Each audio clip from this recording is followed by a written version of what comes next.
a dream that I can follow. The South African youth needs a dream. They need hope, because if we're going to go to desperation, then a country is in deep trouble. That's when all sorts of things go wrong politically. That's when countries go into civil wars and all that. I'm not saying we're there. I'm just saying we need to make sure, and certainly in the ShopRite world, we try our best to ensure that there's hope. Thank you for listening to the interview from the BBC World Service. You'll find more in-depth conversations on The Interview wherever you get your BBC podcasts, including episodes with US President Donald Trump, the Colombian artist Doris Salcedo, and Irish historian Catherine Collis. Until the next time, bye for now. From the BBC, that was The Interview. I'm Saroja Coelho. CBC News is next. Good morning, Manitoba, and hello, Winnipeg. I'm Marcy Marcusa. This is Information Radio, and you're listening to CBC on 89.3 FM, 990 AM on the app, or maybe you're watching us on YouTube this morning. Great to be back with you after a week off, and big thanks to Chloe Friesen and to Marjorie Dalhouse, who was here yesterday filling in for me. Got a mixed bag of weather over our province this morning. We got cloud cover in Churchill. We've got clear skies in Dauphin. It is misty in Island Lake. There's light rain in Norway House, and here in Winnipeg, it's mostly cloudy, and it's currently 16 degrees. Air quality is still an issue because of the wildfire smoke around Swan River, the Pond, Grand Rapids. Let's say good morning to the team. Hello there, Sierra Sanders. Sierra directs the show, and we'll be on the air covering your commute. Good morning, Mr. Abby Adeyemi. Abby is our senior tech on the show, and we'll be on air with our weather through the program. And Mr. Brad Lillies is producing and mixing our YouTube stream today. Good morning, Brad. In for Heather Wells with our news headlines at 3 minutes to 6 o'clock. Let's now check in with Josh Crabb. Hi, Josh. Good morning. It is Manitoba's worst wildfire season on record in the past 30 years, and Canadian researchers say there were early signs showing the province was at higher risk. I'll tell you what they saw and how they think technology can help in the future. Repairs on an outdoor area at the Bill and Helen Norrie Library are underway. Find out why one city councillor is concerned, and Winnipeg's tree canopy is starting to bounce back after years of losses. Those losses were almost entirely offset by new plantings this year. I'll tell you what more advocates say needs to be done. Your next local CBC News is at 6:30. All right, thanks, Josh. You're welcome. Those stories and more online as well. I was just reading about that wildfire story this morning. Super interesting data from one of our colleagues. Now, the tree story, the canopy story, we'll have in some detail here on InfoRad. That's in the second hour of the show. In addition, today, right after 7 o'clock, you might have noticed the big changes around Graham Avenue. They're making it the pedestrian corridor. It's closed off already, and they've been painting there. The problem is a local advocacy group, as you have also perhaps been hearing over the last couple of days here, has concerns with these murals. They say it's hazardous actually for people with vision and sensory challenges. So what they're seeing when they look down, if you have limited vision, is it can be problematic if you have art in that space. They say they're not anti-public art, but they wish the city would have gone a different direction. So we're going to hear from them today. Also, we're going to take you to Folklorama for some of the food. The Croatian Pavilion is our stop today, so stay tuned. That and lots more coming up in the morning show. Right now, though, it's time for World Report at 6. Today on Q. I'm Garvey Bailey in for Tom Power. When Mustafa sat down to write his latest album, he realized that his main goal of avoiding songs about grief would be impossible. Did you do it in the name of God? Mustafa will be here to talk about how community, religion, and loss intersect on his new record. Q, this morning at 10:30 in Newfoundland, and on the CBC Listen app, or wherever you get your podcasts. This is World Report. Good morning. I'm Marcia Young. Thousands of residents are preparing to evacuate two communities southwest of St. John's. The Thomas Pond fire is spreading fast. It has already forced a section of the Trans-Canada Highway to close. Water bombers from Quebec are being diverted to fight that fire from the air. The CBC's Heather Gillis has more. Nearly 14,000 people just outside St. John's in Conception Bay South and Paradise are on alert as a new fast-moving fire is gaining ground, estimated at 200 hectares since igniting Monday. Premier John Hogan. Everybody in this area must be prepared to receive an evacuation order on any moment's notice. The smoke is a stone's throw away from homes and buildings. The Premier says it closed part of the Trans-Canada Highway and threatened a crucial power line into the province's largest communities. The Kingston Fire on the Bay de Verde Peninsula, the province's largest, has grown slightly to about 5,200 hectares since Sunday. It's already destroyed more than 9 homes. Monday, conditions so fierce, crews were pulled out for safety. Samantha Fahy is wondering about the fate of her home. We had people telling us that our homes were still in stand in Western Bay, my grandmother's and my mother's, and then we had messages saying your house is gone. Larry Baldwin is trying to provide some solace to evacuees to keep his mind off possibly having to leave his home too. It is affecting everybody. Sleep is tough, and people are thinking about your friends that lost their homes, you know. It's a quickly changing and volatile situation. More water bombers and helicopters are coming from other provinces, but what's really needed is rain. Heather Gillis, CBC News, St. John's. Across the country, another out-of-control wildfire is threatening parts of Vancouver Island. It's burning near Port Alberni. Officials closed part of the Banfield Main Road, and they ordered about 300 people to leave a nearby campground. Mike Carter is with the Port Alberni Port Authority. We have many campers who have left their tents, their RVs, their boats. We have cabins. We have infrastructure there, and of course, always a concern. But number one concern was safety of our clients and staff. Port Alberni itself is not believed to be in danger. Uncertainty is sweeping across Washington, D.C. this morning. The federal government is in charge of the local police service, and U.S. President Donald Trump has deployed the National Guard. He says it is to address the city's growing crime and homelessness problems. But local officials call it unnecessary and politically motivated. The CBC's Cameron McIntosh joins me now from Washington. Cameron, what is the latest? Well, some agents from federal agencies like the FBI are on the ground here now. About 100 National Guard are expected later this week, and about 800 military are also being activated, leading to protests near the White House, many seeing this as a power grab by President Trump, who claims Washington is one of the most violent cities in the world. Now, crime is certainly an issue here, but federal stats show it at its lowest level in 30 years. Washington, D.C. is not a state. Falling under something called home rule, the president can temporarily take control in extreme circumstances. So, does this qualify? Jeremy R. Paul is a professor of law at Northeastern University.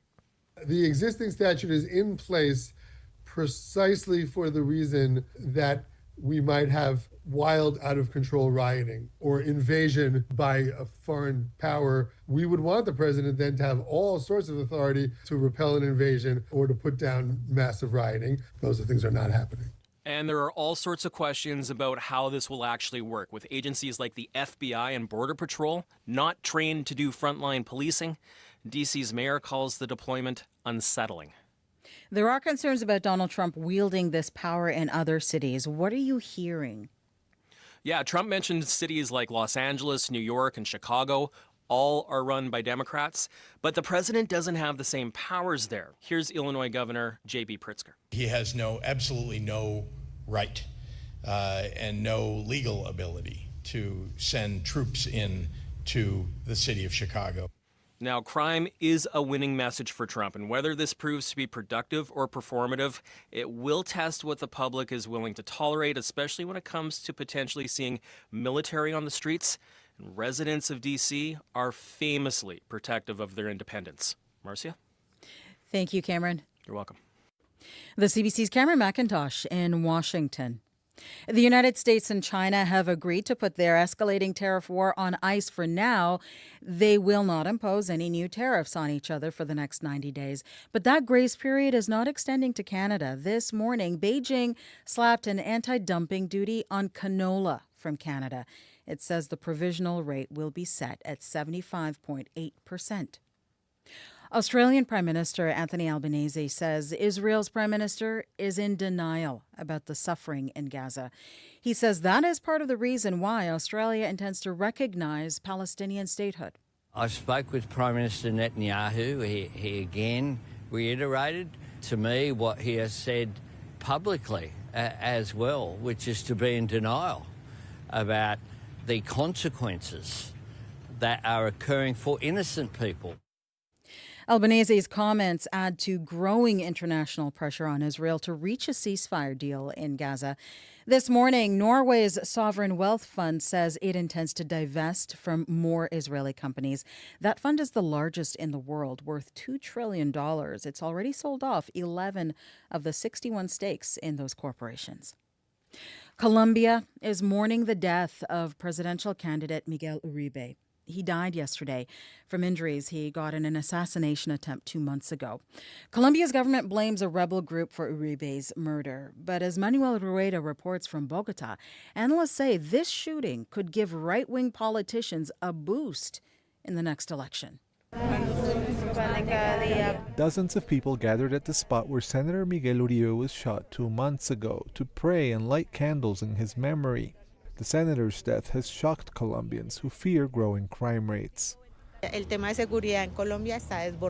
The security situation is spinning out of control, said Sandra Leon, an Uribe supporter. We need to find a strong alternative to put this country back together. Analysts say that Uribe's assassination is tied to rebel groups in Colombia becoming more powerful over the past 3 years. Some of these groups have ties to violent Mexican drug cartels. Sergio Guzman, a political risk consultant, says that rebel groups are trying to intimidate candidates who participate in next year's congressional and presidential elections. A deliberate attempt to scare candidates and scare politicians, particularly those who speak strongly against them. Jorge Restrepo, a professor at Bogota's Javeriana University, says that next year voters will be looking for candidates who can offer concrete solutions to crime.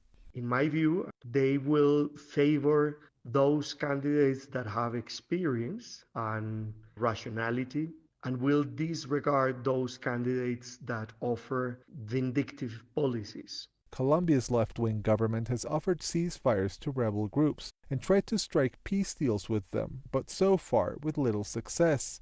It will have a tough time convincing voters to continue backing this approach, and that could lead to a more right-wing party winning power. Manuel Rueda for CBC News, Bogota. If all goes according to plan, the Vulcan rocket will blast off this evening from the Cape Canaveral Space Station in Florida. The rocket has been plagued by years of developmental delays. And as Jennifer Glass reports, this mission is considered a national security space launch. On board the Vulcan is the U.S. Defense Department's first experimental navigation satellite in nearly 50 years. It's designed to protect GPS from jamming and other modern threats. United Launch Alliance designed Vulcan for exactly this purpose, says CEO Tori Bruno. This is the tough mission. Directly injected to GSO, geosynchronous orbit. It makes it one of our longest duration missions ever, and of course it's 2 payloads, so it's multiple payloads. The mission will last more than 7 hours, with Vulcan and its second stage Centaur carrying its cargo 35,000 kilometers above Earth. Vulcan was already years behind schedule when it had its first 2 test launches last year. And liftoff! In October, a nozzle fell off a booster during liftoff, causing further delays. ULA had hoped to launch 20 rockets in 2025. Bruno says there will be 9. SpaceX, which does much shorter flights, does a lot more of them, nearly 100 already this year. ULA's Bruno says there's an expanding demand to send payloads to space. About 2/3 of ULA's business is commercial, the rest for the U.S. Space Force. A lot is riding on the success of this launch. Jennifer Glass for CBC News in New Smyrna Beach, Florida. And that is the latest national and international news from World Report. News anytime, cbcnews.ca. I'm Marcia Young.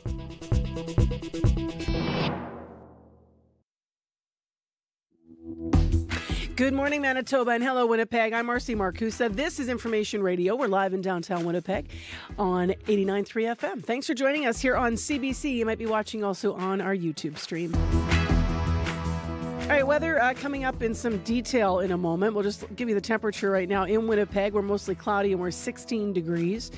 This hour on the show, you were just hearing some of the concerns about U.S. President Donald Trump, what he's doing in Washington, and also his upcoming summit with Russia's President Vladimir Putin is coming up Friday. We'll have deeper analysis of that on the program straight ahead. Also this hour on the show, as NASA shores up its plans to build a nuclear reactor on the moon, we're going to hear from a University of Manitoba professor about what it actually would take to make that happen. and what stands between that progress and right now. So the challenges that lay ahead. So stay tuned. In a moment, news headlines with Josh Crabb.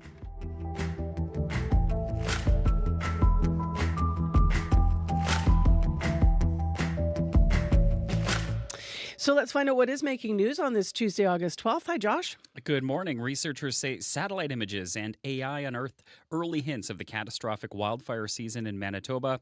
How they say the early signs of trouble they found from above could be used to help detect areas at higher risk of fire earlier. The city of Winnipeg has fenced off an outside patio and deck area at the Bill and Helen Norrie Library. It's issued a tender for a contractor to replace deck board and paving stones. Property and Development Committee Chair Evan Duncan says something went wrong in the construction of the building. And the loss of trees in Winnipeg's public tree canopy last year was almost entirely offset with new plantings. The city says all but 24 removed trees were replaced in 2024. Advocates say it is a milestone after a decade of massive losses. Your next local CBC News is at 6:30. All right, thank you, Josh. You're welcome. Let's get over to Abby Adiyemi, who's going to give us what's going on in the weather. How you doing? Good morning, Marcy. Morning. My only concern is I think we're losing daylight already. Oh, yeah, man. It is so happening, right? I looked out the window yesterday at 10:15 p.m. I'm like, okay, it's getting Already? dark. I'm like, oh, we're getting there. I know. And then we all get really tired when that happens. And Yeah. it's like, but don't worry, kids, if you're listening and you're wondering about back to school, right? Don't look at the calendar Don't yet. look at the calendar yet. We're not there yet. But for today, it's still smoke. And unlike the past a few days back that we had like widespread smoke across the province, smoke is still present in the air. However, the concentration is more around like the Swan River and all the way down to Grand Rapids this morning. We still have a poor air quality there. So we have that air quality warning in place. Smoke still impacting folks in that region. If it's affecting you or you're having issues breathing, spend less time outside. For Winnipeg right now, 16 degrees, mostly cloudy conditions we're seeing across the Red River Valley region. As we move through the day, expect a mix of sun and clouds, but some smoky conditions will be drifting in later this morning into the afternoon period. It will feel mild and a bit hazy at some point. We'll see those windy conditions coming from the west, and then some light gentle breeze would come. Temperatures will only climb to 22 degrees today, just a bit humid, and then there's partly cloudy conditions and the smoke will continue into the overnight period. Temperatures across the southern region, we're looking at 12 to 16 degrees, also a mix of sun and clouds in most of the regions with smoke coming in later this morning. And up north, we're seeing 8 to 14 degrees. Most of the regions up north will only see highs close to 16 degrees today. But the reprieve is in coming days, let's just say tomorrow or next, we should be seeing rain in the northern part, like a decent amount of rain in the northern part of the province. So that should help. But down south today is more about mild, and temperatures will only get to around 22 degrees. Winnipeg right now, 16. All right, thanks, Abby. Thank you. Let's get into the morning commute and tee it up and give you the number with Sierra Sanders. Hi. Good morning, Marcy. Happy to have you back. Thank you. I hope you and Chloe had a good week. We had a fun week. I love hosting. I love directing with Chloe. How can you not? Exactly. Like Chloe is basically a smile and a pair of legs. Like when you work with that woman, it's just joy all the time. So It was. Thank you for filling in, Chloe. Yes, and I hope she's having a wonderful vacation. She's taking the week off, so I hope she's enjoying her vacation. I hope she's not listening and she's sleeping. Yeah, exactly. Me too. I hope that as well. And hopefully you have an enjoyable commute this morning. Things are moving along smoothly as we kick off the show and as this Tuesday commute gets started. If anything gets in your way, though, whether you are here in the city or out on the highway, I'd love to know so I can let your fellow commuters know. That number to call is 204-788-3093.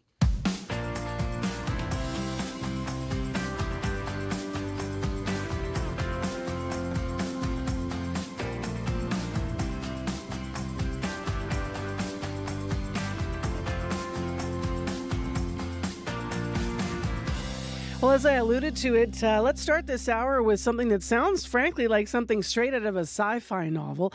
But NASA says a nuclear reactor on the moon could be a reality by 2030, laying the foundation for a future moon base that hosts humans. But a lot has to happen between now and then for that to happen. Philip Ferguson's an associate professor of mechanical engineering here in Manitoba. He's at the University of Manitoba and the director of Starlab. Now, he's also president of the Canadian Aeronautics and Space Institute. Here's part of what he said about the story and he had a conversation with Up to Speed guest host Corey Funk. When you first saw that announcement that NASA wants to build a nuclear reactor on the moon by 2030, what went through your mind? Well, while the time frame seems a little questionable, given how difficult it is to get to the moon, the idea of putting a reactor on the moon really makes sense, just because it's one of the very few power sources that we have available to us when we're trying to do things on the moon, like do research.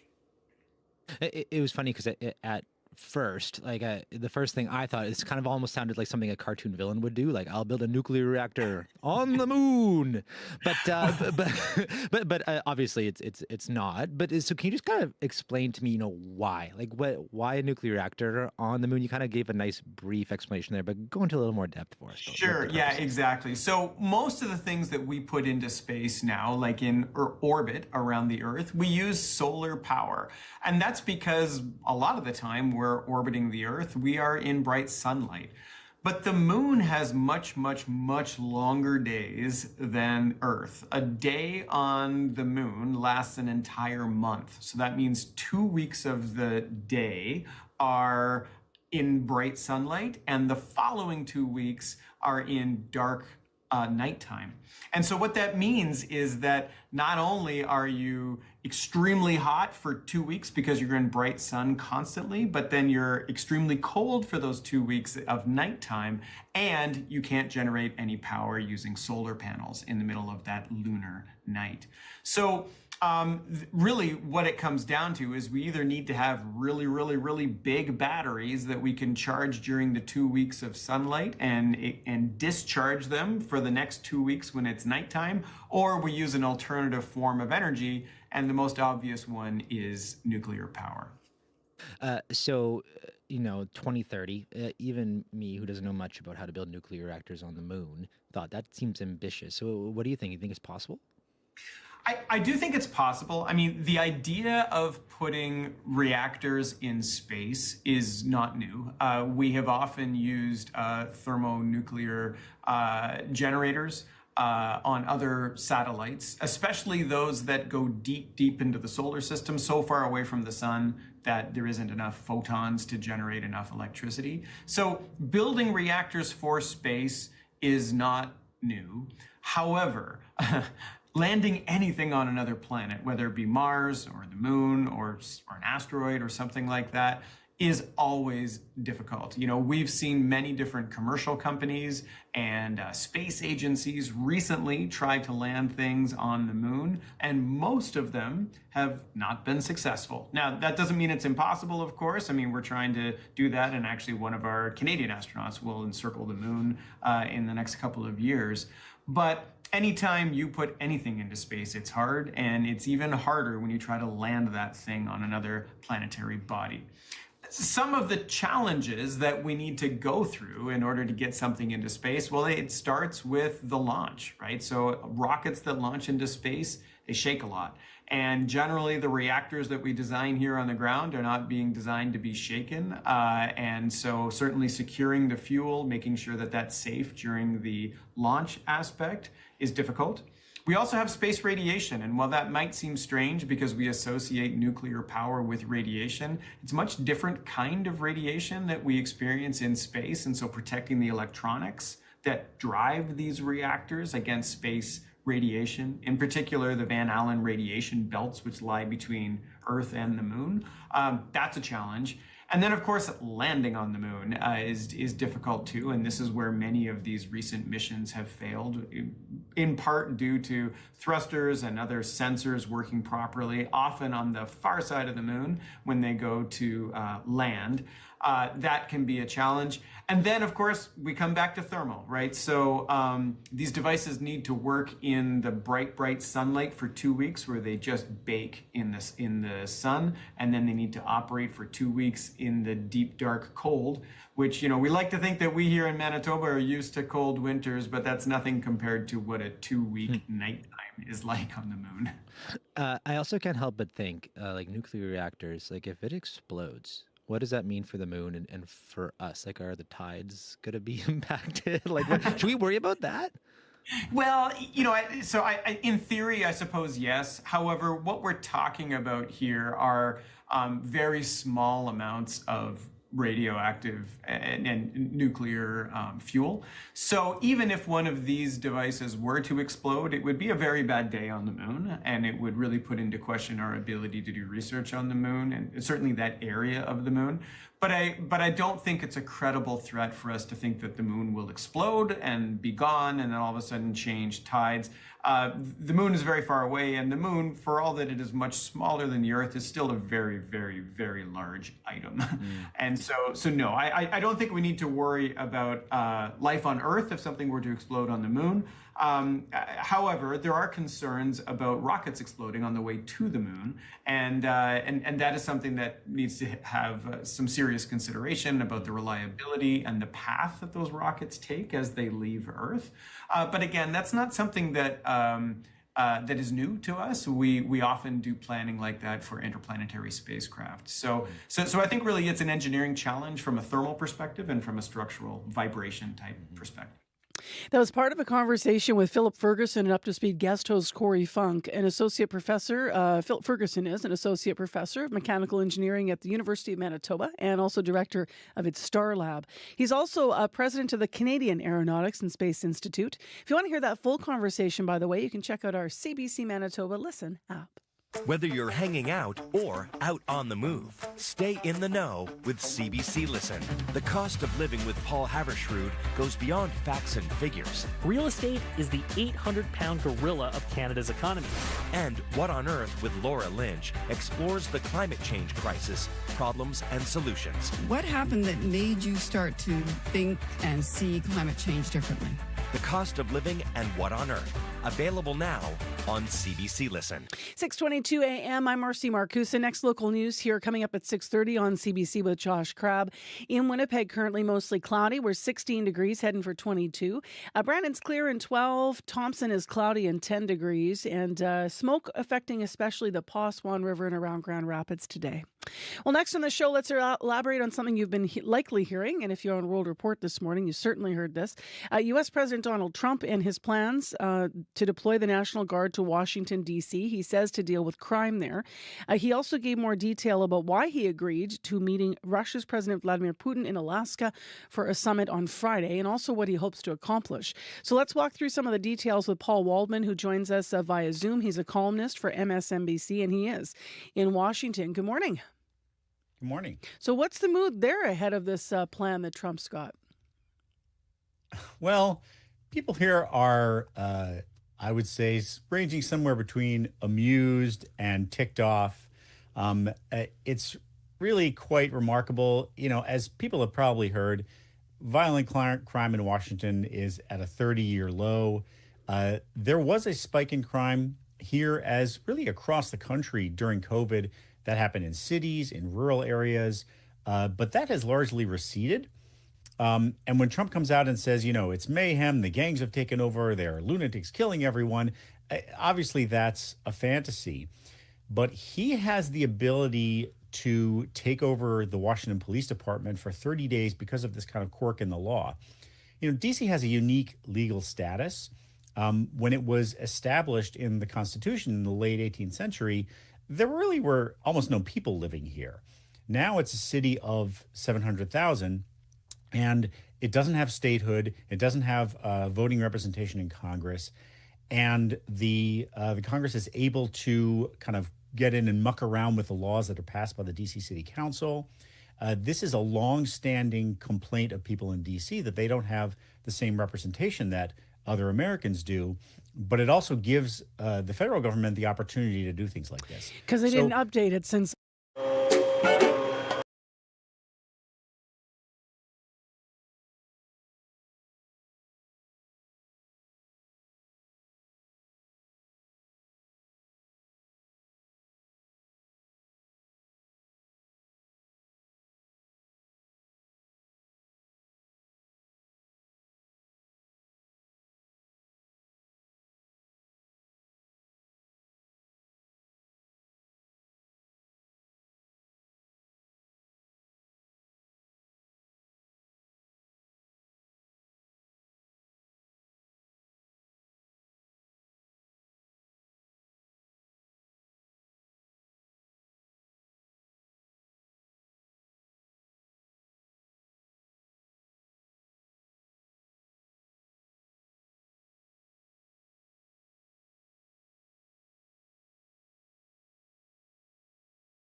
with Putin. Even though he used to be terribly obsequious to him, now he seems to be a little angry. And the trouble is, in terms of negotiating some kind of an end to the war, that Putin seems to believe that he is in an advantageous position. And he doesn't have to give up any concessions because he thinks he's winning on the battlefield. Or at the very least, Russia has more resources than Ukraine does and can outlast Ukraine. And so Putin does not seem particularly eager to give up any kind of territorial concessions or anything like that. And so the White House has not been saying, oh, we're going to get an agreement out of this. They have been downplaying expectations. And Russia, if you look at the way that Kremlin spokespeople have been talking, they just want to portray it as, a new start for relations. They are also not saying that there's going to be some kind of a peace agreement coming out of this. So just in our last minute here, and I know this is important, but Zelensky, Ukraine President Zelensky is not invited. What are analysts saying about the risks of the Trump-Putin summit? The possibilities you kind of already addressed, but what about the risks of this? Yeah, well, I suppose it's possible that Putin and Trump could come out and say, we've come up with an agreement. But of course, you can't have an agreement where one of the parties is not represented. And this is, I think, the danger that Ukraine is probably afraid of, is that Trump will say, Ukraine should just give up this territory and that territory. But Ukraine does not want to do that. And so you could have a situation where Trump and Putin come to some kind of an agreement that Ukraine is not going to agree to. And then they'll try to impose that may it. not be all that likely, but Ukraine certainly feels like their future is being decided without them. So that's what it looks like from their perspective. Thanks for all the analysis on both stories, Paul. Appreciate it. My pleasure. Thanks. That is Paul Waldman, who's a columnist for MSNBC. He was in Washington, D.C. Local news coming up here momentarily, and then we have business news, which will follow here. If you're a regular listener, then you know we check in with Crystalie Ramlakan, and she is back today with our business report. She'll talk about Prime Minister Mark Carney introducing Build Canada Homes during the election campaign with this promise to double home building. Haven't heard a lot about it since that announcement, and she's going to break down some more specifics for us after your CBC Manitoba News. This is CBC News. Good morning, I'm Josh Crabb in Winnipeg at 6:30. It's mostly cloudy and 16 degrees downtown. There's an air quality warning in effect for areas around Swan River, The Paw, and Grand Rapids due to wildfire smoke. Researchers say satellite images and AI contain early hints of Manitoba's wildfire season. A group from University of Ottawa and Université Laval analyzed satellite images of the prairies and combined them with historical drought data. They found multiple overlapping early signs, including less snow coverage and vegetation that was less green and lush than usual. Hossein Bonakdari co-authored the analysis. He's an associate professor of civil engineering at the University of Ottawa. He wants to see more widespread use of remote sensing technology to identify areas at risk of fires. Two important tools for us, AI and satellite image, can help us to do right decision against wildfire at the right time. It's important. Timing is really important for fighting with wildfire. Bonakdari says such technology may not produce real-time data, but it can at least give a picture of what areas are at higher risk. The City of Winnipeg has fenced off an outside patio and deck area at the Bill and Helen Norrie Library. It's issued a tender for a contractor to replace deck board and paving stones. Property and Development Committee Chair Evan Duncan says something went wrong in the construction of the building, which is only 4 years old. Just to ensure the public that the building itself is safe, and this is the patio area on the east side of the building that is noticeably deficient in its construction and needs to be addressed, and the public service wants to take every step to get it open and available to the public as soon as possible. The city has filed a lawsuit against 3 contractors who worked on the building. It alleges the contractors performed the work deficiently and is seeking unspecified damages. A statement of defense has not been filed. A City of Winnipeg employee is running to be the new councillor for Elmwood East Kildonan. Kyle Roach works for the Planning, Property and Development Department. He says that experience inspired him to get involved in politics for the first time. I think I looked around and wondered, is the sort of issues we're facing as a city normal? And I started researching this on my own time and really digging into it and found that it isn't. Roach says chronic understaffing in emergency services has led to delayed response times and staff burnout. He also wants the city to replace the Louise Bridge, which has been closed for repairs since May. Yesterday, another candidate, former political staffer Braden Mazurkowicz, registered to run. There are now 6 people vying for the seat. The loss of trees in Winnipeg's public tree canopy last year was almost entirely offset with new plantings. The city says all but 24 removed trees were replaced in 2024. Advocates say it is a milestone after a decade of massive losses, but with disease, climate change, and development still straining the tree canopy, they say more needs to be done. Christian Cassidy is the executive director of Trees Winnipeg. We need to plant trees to get out of the tree deficit that we're in, to actually grow our urban canopy rather than just tread water and kind of fall behind every year. And so it's really up, not just, the city's not going to tree plant us out of this problem. It's everybody. Cassidy says incentives for people to plant trees on their private property could be implemented in Winnipeg, but he argues the city first needs to offer support to those who cannot afford to plant trees. China has announced a new tariff on Canadian canola imports, bringing the provisional rate to 75.8%. The move is an escalation in a year-long trade dispute with Ottawa, which began after Canada installed a tariff on Chinese electric vehicle imports last August. And finally, Taylor Swift fans around the world are screaming with joy this morning. So I wanted to show you something. Okay, what do we got? We got A briefcase. Yep. Mint green with TS Yep. on it. Yep. What's in it? This is my brand new album, The Life of a Showgirl. That's Taylor Swift announcing her new album on the podcast of her boyfriend, NFL star Travis Kelce. No release date was announced. And that is CBC News from Winnipeg. Your next local news is at 7:30. Josh, I knew that you were in for Heather this morning because when I pulled into the CBC parking lot, I'm like, who has like a back road vehicle with probably mounts for a canoe on top? Canoe and a bike. Yeah. Bikes. Yeah. I usually bike in, but it was like a bit too early this morning and dark. What's your highlight for exploration? Josh is always out and about all over the place, but including in Manitoba and in some beautiful places. You've been on the water and you're pretty regular out there. Yeah. I did spend some time in BC this summer cycling, but obviously love traveling around Manitoba. Paddling just even out east at Old Pinawa Dam's a popular spot. Ooh, nice. Doing some whitewater stuff out there is a lot of fun. So yeah, I was supposed to go. I was supposed to do the lazy version of it. I was supposed to do the tubing thing down the, but I didn't make it out there with my friends. I got sick actually and couldn't go. Oh, no. So it's still on my bucket list for Manitoba. Yeah, you got to get out there. Yeah. All right. Well, let's see if today's going to be a good day. Thank you, Josh. Yeah, you too.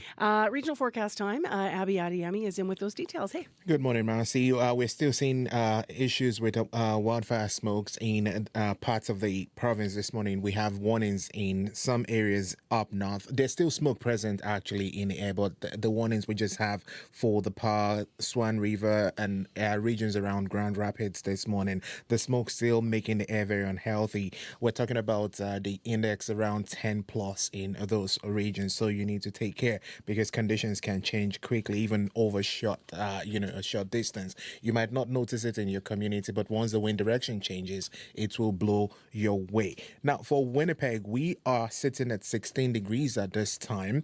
Mostly cloudy conditions. We're expecting a mix of sun and clouds today. Smoke will be arriving. You're not seeing it yet, but it should be arriving sometime this morning into the afternoon period. And we're going to see that, mild wind coming from the west, making that smoke really stay with us for most of the day. We will see temperatures get to 22 degrees, but the humidity is going to make it feel like 25 plus that smoke in the air. So it will feel uncomfortable at some point, and that would stay with us into the evening period. For the Pembina Valley region, more than Winkler to the Morris, all the way down to the U.S. border, similar condition. We're seeing temperatures around 16 degrees at this point. We should see some sunshine in that part of the province, and then there's going to be a wind a shift switching into a mix of sun and clouds. The cloudy conditions will move in along with some smoke also coming into the region. Temperatures getting close to 23 degrees. That local smoke will stay into the evening period. Also, for the Westman region from Brandon all the way down to Nipple and Minnedosa area, we're looking at temperatures around 12-13 degrees at this point. Clear skies we have at that part of the province this morning. We should see some sunshine in that region, and then a mix of sun and clouds. Also smoke on its way to that part of the province with the wind direction just coming from the west. Temperatures will warm up to 23 degrees, and that local smoke will stay till the evening period. For the Parkland region, Dauphin, Russell, Roblin, all the way down to community and nearby regions, we're seeing 13 degrees this morning. Also clearing that region. Expect a mix of sun and clouds later. Smoke also coming into the region when the wind direction changes. We'll see it coming from the west. Highs will be around 21, but it's going to feel humid, with the smoke in the air also. Gimli is currently at 16 degrees. A nearby region, we should see a mix of sun and clouds today. Smoke arriving late in the morning around your lunch break. You should be seeing that smoke get to the region. Winds will be breezy at some point from the northwest. We'll see temperatures climb to 21, and the local smoke will stay even into the evening period and overnight. Tracking conditions in the north at this point, where we're talking about the PAR, where we have that air quality warning in effect due to the heavy smoke really present in that region, causing poor air quality and reduced visibility. We're seeing temperatures around 14 degrees at this time. It's currently cloudy. We're getting gusty northwest winds in that region at this point. We should see this local smoke ease to mild northwest direction later in the day, and warming up to 15 degrees. For Flim Flon, we're seeing 13 degrees there. Also gusty northwest winds in that part of the province. Thompson is at 10 degrees. It's cloudy at that time. At this time, we saw some showers there earlier, but that should end as you get into the morning, and then the skies will stay cloudy. Temperatures will only get to 15 degrees, and the cool number I see on my sheet this morning is actually Churchill, just at 8 degrees with some misty conditions there. We should see some cloudy conditions and then a mix of sun and clouds, and still winds from the north. Is really gusty in that part of the province. We'll see temperatures only get to 11 degrees in Churchill this morning. But Winnipeg right now, we are at 16, mostly cloudy and smoke on its way. All right, thanks, Abby. Thank you. Let's get into the commute. I see no papers in front of you, which is a telltale sign that, Sierra, it's kind of slow. It is Tuesday morning, mid-August commute today, so not too much happening out there. But I do want to remind folks that if you're heading out on the highways, make sure you're checking Manitoba 511, especially if you're heading up north, because I know there are some road closures up there due to wildfire. So if you're heading up north, or if you're heading out on the highways, make sure you're checking Manitoba 511 so you can prepare and adjust your route accordingly. But as I mentioned, not too much happening out there on this Tuesday commute so far. But if that changes and something does pop up or gets in your way, whether you are here in the city, out on the highways, walking, biking, scootering, however you're getting around, I'd love to hear about it so I can let your fellow commuters know. The number to call is 204-788-3093. All right, thanks, Sierra. Thank you. That's Sierra Sanders on our team this morning. All right, let's get into what's going on in business news. Christely Ramlakan is here via Zoom. Hi there. Hi, good morning, Marcy. Good morning. Let's update something that we heard a lot about. Prime Minister Mark Carney introducing the Build Canada Homes during the election campaign. The promise was to double home building. I know we've done some local stories, so I'm very interested in this. We haven't heard very much about how it's going to operate. Now, there are some more details. Can you break them down for us? Yes, so a new document shared by the Federal Housing Department says Build Canada Homes could act as a developer in varying capacities. So Carney has promised to get the federal government back in the business of building properties. And this 6-page document was made public yesterday as part of a consultation process with builders and other industry stakeholders. So the document says the new federal entity will prioritize affordable housing and the use of Canadian materials.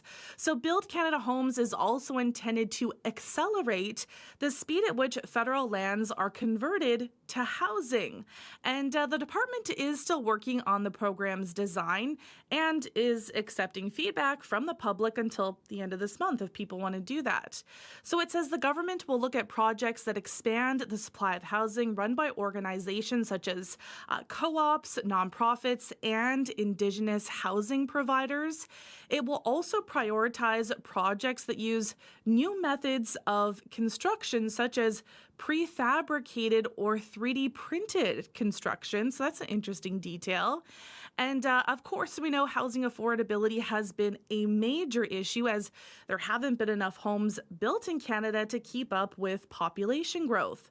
And the Canada Mortgage and Housing Corporation says almost 500,000 new housing units need to be built over the next decade to bring housing costs back to where they were before the pandemic. It's interesting because we're going to have some ongoing interviews in the next few weeks here looking at what we do in the meantime. We started looking at that earlier in the summer. Before all these starts can be built, where do people go?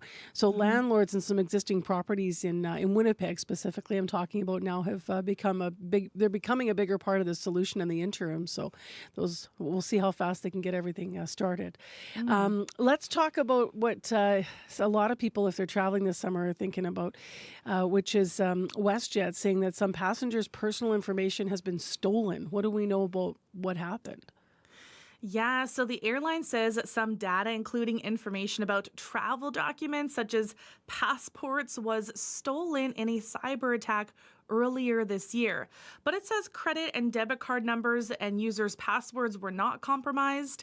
WestJet says the information taken varies from person to person, but may include name, date of birth, email address, mailing address, phone number, gender, and recent travel booking history, including travel booking numbers. So WestJet warns the stolen information could be used for fraud and says it's now offering affected customers identity theft monitoring for 2 years for free because of all of this. And the airline says it identified suspicious activity on systems on June 13th and found criminals temporarily accessed some of its systems. And the Office of Canada's Privacy Commissioner has even opened an investigation into this incident. And finally, yet another streaming deal in the sports world that's been made now, right? So what's this one? Yeah, that's right. So Paramount has bought the rights to UFC for almost $8 billion. So Paramount will become the new home to Ultimate Fighting Championship events through a 7-year agreement. So the news comes just days after Skydance and Paramount officially closed their big merger, pretty much kicking off the reign of a new entertainment giant here after a contentious endeavor to get that transaction finished. So Paramount will exclusively distribute UFC's full lineup of its 13 marquee numbered events and 30 fight nights on its streaming platform, Paramount Plus. Select events will also be shown on CBS starting next year. And it's a shift away from the UFC's existing pay-per-view model. The companies say this is going to allow mixed martial arts programming to reach more consumers, but also the fact that, if you're into sports, UFC, also NFL and whatnot, when we were talking about the other deals before, you're going to just have to get another streaming service, I guess. What's up in the markets today? In Europe, shares are on the rise. Germany is down. The UK is up. France is up. In Asia, a U.S.-China tariff truce extension is lifting sentiment. So Japan, Shanghai, and Hong Kong are all up. Oil is down 18 cents to $63.78 U.S. per barrel. Gold is up 20 cents to $3,341.90 U.S. per ounce. And the dollar is down 0.06 of a cent to 72.5 cents U.S. All right, Krista Lee, we'll talk to you tomorrow. Okay, thanks, Marcy. That's Krista Lee Ramlicam with our CBC Business News.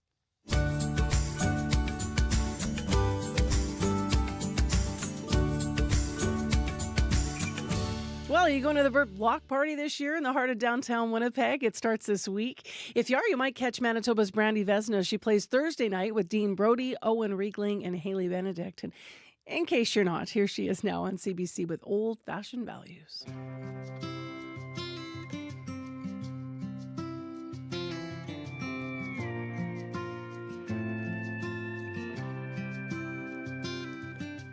Coffee is best with an early morning sunrise. Ain't nothing like singing hymns at the Sunday church. If you're gonna do something, do it right the first time. Count your blessings and all Pass down things you learned and what you know. 'Cause those old-fashioned values will make you grow. Like grandma and grandpa, living what they're teaching. You reap all the seeds you plant when it comes harvest season. Kind of like a shooting star you wish on before it's gone. All the things you know you're gonna miss, so you try to hold on. Pass down things you learned and what you know. 'Cause those old-fashioned values will make you grow.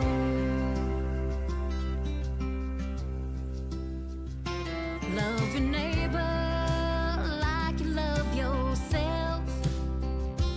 Pray for peace and pray for a little rain. Make the most out of the hand you dealt. And there ain't nothing wrong with raising a little Cain. Like grandma and grandpa, living what they're teaching. You reap all seeds you plant when it comes harvest season. Kind of like a shooting star you wish on before it's gone. All the things you know you're gonna miss, so you try to hold on. Pass down things you learned and what you know. 'Cause those old-fashioned values will make you grow.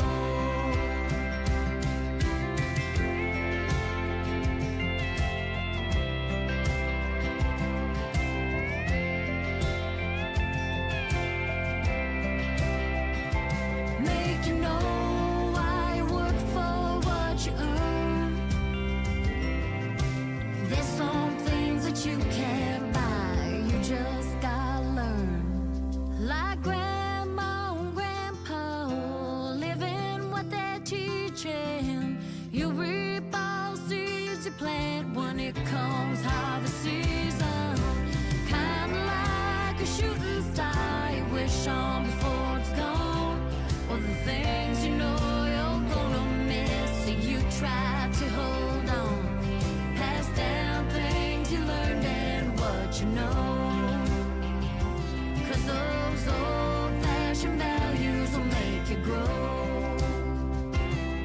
Those old-fashioned values will make you grow. Going country on CBC this morning. Brandy Vesna, Old Fashioned Values. That tune came out in June. Breaking tonight, every day. The tariffs are very good. They're very powerful. Canadians are always ready when someone else drops the gloves. We bring context to chaos. What are the consequences of this action?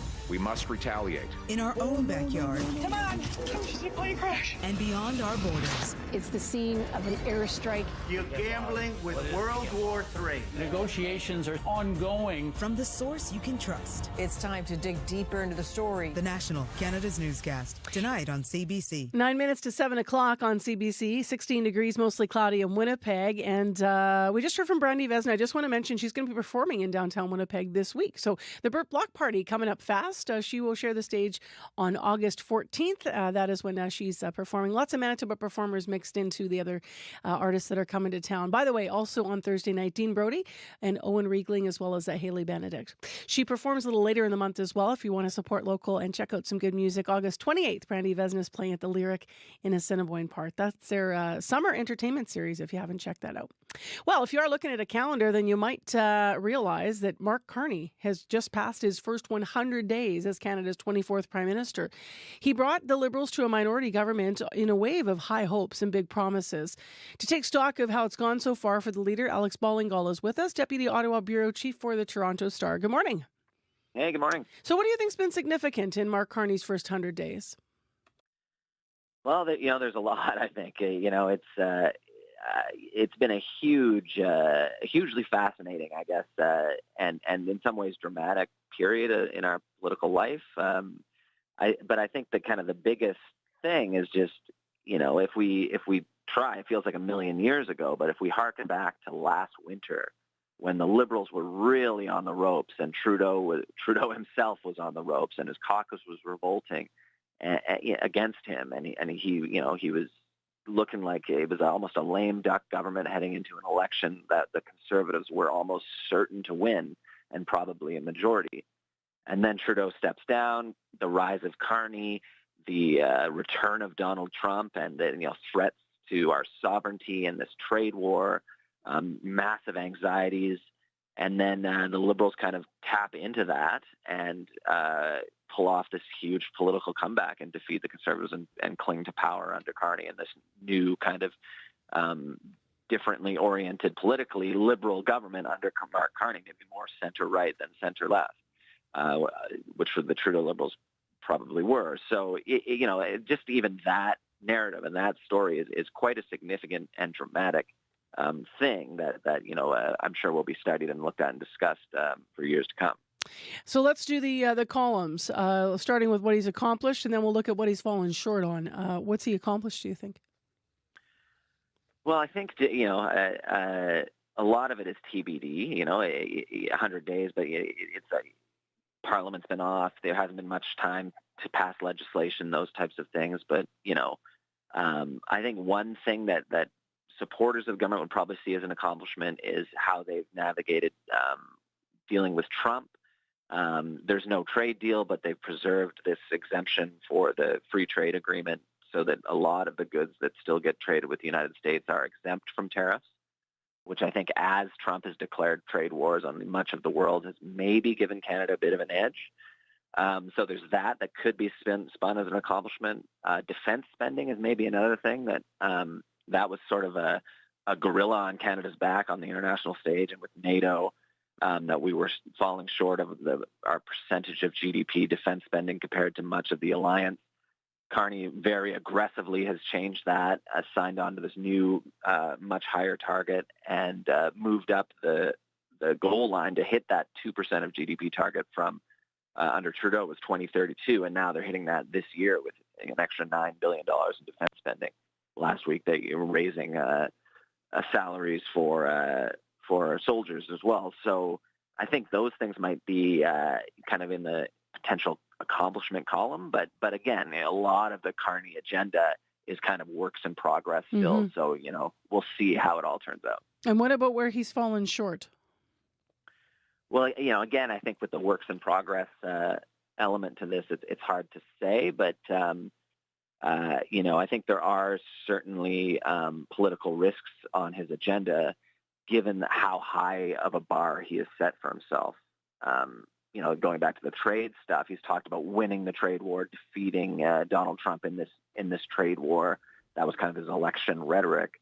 That hasn't happened yet. And so at a certain point, does that become a political liability if the negotiations drag on, if the tariffs drag on? What happens within a renegotiation of the trade deal, for example? Nation-building projects, his big legislation to fast-track those. It's been politically contentious for environmentalists, for Indigenous groups in some cases. What happens there? Can he navigate those pitfalls politically on that? Mm-hmm. So I think it's less fallen short and more kind of outstanding political risks depending on how he plays certain things and what happens with cuts to the public service and budgetary reductions is another one that could become contentious. So I think there's some embers that are there that politically that need to be tended to and that there are risks for him and as he tries to move forward. Just last briefly, Alex, what does polling say about public support for the PM after the first 100 days? I think he's got he's got a base of support that seems to be solid. That it seems like people are still willing to see where this goes and give him a chance. It's not like it's collapsed and he's suddenly become very unpopular. I think a lot of the things he's trying to do, there's almost a political consensus, at least between a lot of conservatives and liberals, on growing the economy, new trading partners, fast tracking projects. And so I think there's still an aspect of people waiting to see how that goes. And so it seems like the polls are holding up for him. All right, we'll leave it there. Thank you. Thank you. That's Alex Ballingal, the Deputy Ottawa Bureau Chief for the Toronto Star. We reached him this morning in Ottawa.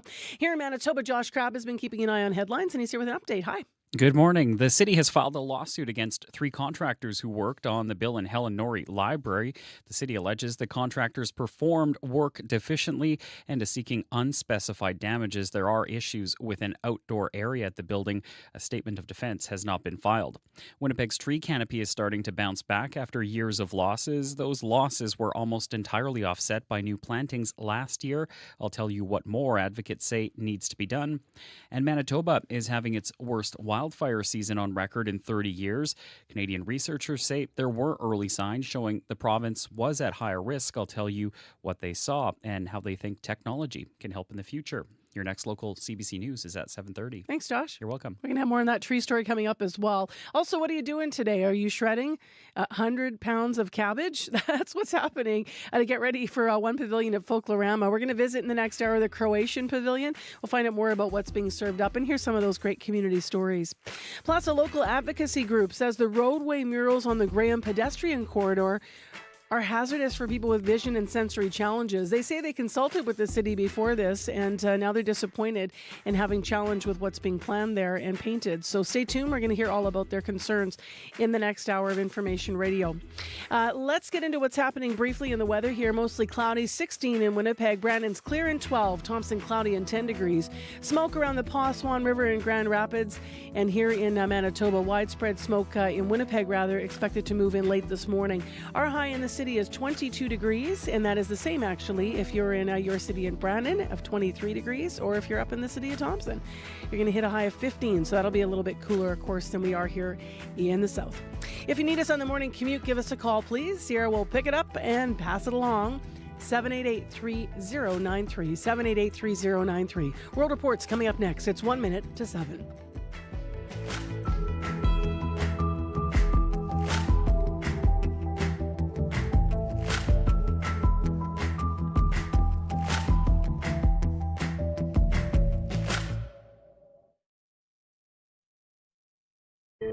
Today on The Current. I'm Rebecca Zanbergen. Prime Minister Mark Carney was in British Columbia last week announcing help for Canada's softwood lumber industry. The forest industry is a pillar of the Canadian economy. 200,000 jobs across the country. But workers worry it won't be enough with the U.S. imposing new anti-dumping duties. That's coming up on The Current. The Current, this morning at 8:37, 9:07 in Newfoundland, and on the CBC Listen app. This is World Report. Good morning. I'm Marcia Young. Thousands of residents are preparing to evacuate 2 communities southwest of St. John's. The Thomas Pond fire is spreading fast. It has already forced a section of the Trans-Canada Highway to close. Water bombers from Quebec are being diverted to fight that fire from the air. The CBC's Heather Gillis has more. Nearly 14,000 people just outside St. John's and Conception Bay South and Paradise are on alert as a new fast-moving fire is gaining ground, estimated at 200 hectares since igniting Monday. Premier John Hogan. Everybody in this area must be prepared to receive an evacuation order on any moment's notice. The smoke is a stone's throw away from homes and buildings. The Premier says it closed part of the Trans-Canada Highway and threatened a crucial power line into the province's largest communities. The Kingston fire on the Bay de Verde Peninsula, the province's largest, has grown slightly to about 5,200 hectares since Sunday. It's already destroyed more than 9 homes. Monday, conditions so fierce, crews were pulled out for safety. Samantha Fahy is wondering about the fate of her home. We had people telling us that our homes were still in stand in Western Bay, my grandmother's and my mother's, and then we had messages saying your house is gone. Larry Baldwin is trying to provide some solace to evacuees to keep his mind off possibly having to leave his home too. It is affecting everybody. Sleep is tough, and people are thinking about your friends that lost their homes, you know. It's a quickly changing and volatile situation. More water bombers and helicopters are coming from other provinces, but what's really needed is rain. Heather Gillis, CBC News, St. John's. Across the country, another out-of-controlled wildfire is threatening parts of Vancouver Island. It's burning near Port Alberni. Officials closed part of the Bamfield Main Road, and they ordered about 300 people to leave a nearby campground. Mike Carter is with the Port Alberni Port Authority. We have many campers who have left their There are tents, there are RVs, there are boats, we have cabins, we have infrastructure there, and of course, always a concern. But number one concern was safety of our clients and staff. Port Alberni itself is not believed to be in danger. The scope of Donald Trump's presidential power is being put to the test in a California courtroom. A federal judge is hearing arguments about whether or not it was legal to deploy the National Guard in Los Angeles back in June. The Trump administration called in the military to help with immigration raids. This trial could impact Trump's decision to deploy the National Guard in Washington, D.C. Steve Futterman has more. Just days after this, Donald Trump decided to send National Guard troops to Los Angeles to assist law enforcement. What you're witnessing in California is a full-blown assault on peace, on public order. Almost immediately, state and local officials said the troops were not needed and would only escalate tensions. Governor Gavin Newsom tried but failed to get it stopped. Police do policing. Military, it's for the battlefield. The trial, which is formally titled Newsom versus Trump, is to determine whether the president's action violates a law dating back to the 1800s, which prevents the U.S. military, in most cases, from taking part in civilian law enforcement.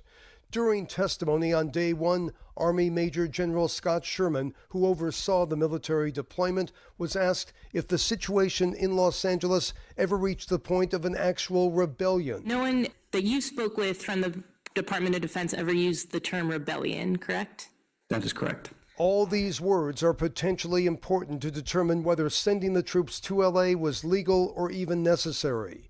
Whatever the ruling is here in California, the case is very likely to find its way eventually to the U.S. Supreme Court, and it will have little effect on the latest actions in Washington, D.C., which is not a state and where the president has more power over the National Guard.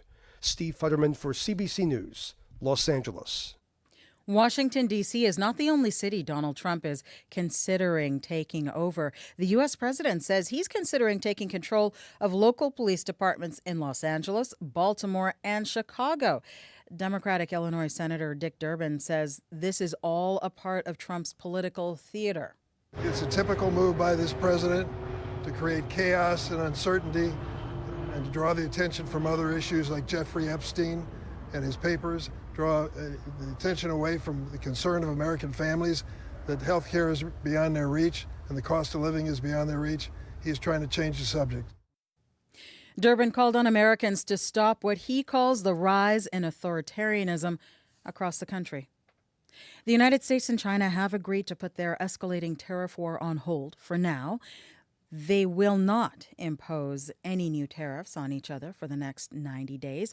But that grace period is not extending to Canada. This morning, Beijing slapped an anti-dumping duty on canola from Canada. It says the provisional rate will be set at 7.8%. This is an escalation in the trade dispute between Beijing and Ottawa. It began last August when Canada added a tariff on electric vehicles from China. Australia's Prime Minister says his Israeli counterpart is in denial about the suffering in Gaza. Anthony Albanese says it is part of the reason why he plans to recognize a Palestinian state next month. As Crystal Gomansing reports, it is part of growing international pressure on Israel. The Netanyahu government strategy is just to keep going, just to keep doing more of the same. The stopping of aid, the killings near aid sites in Gaza, Israeli settler violence in the occupied West Bank. Australia's Prime Minister Anthony Albanese listed a series of concerning issues for the international community. There has been too many innocent lives lost, both Israelis and Palestinians, and the world is saying we need a solution to this conflict. Albanese says the Netanyahu government's reluctance to listen to its allies contributed to Australia's announcement yesterday that it plans to recognize a Palestinian state following France, the UK, and Canada.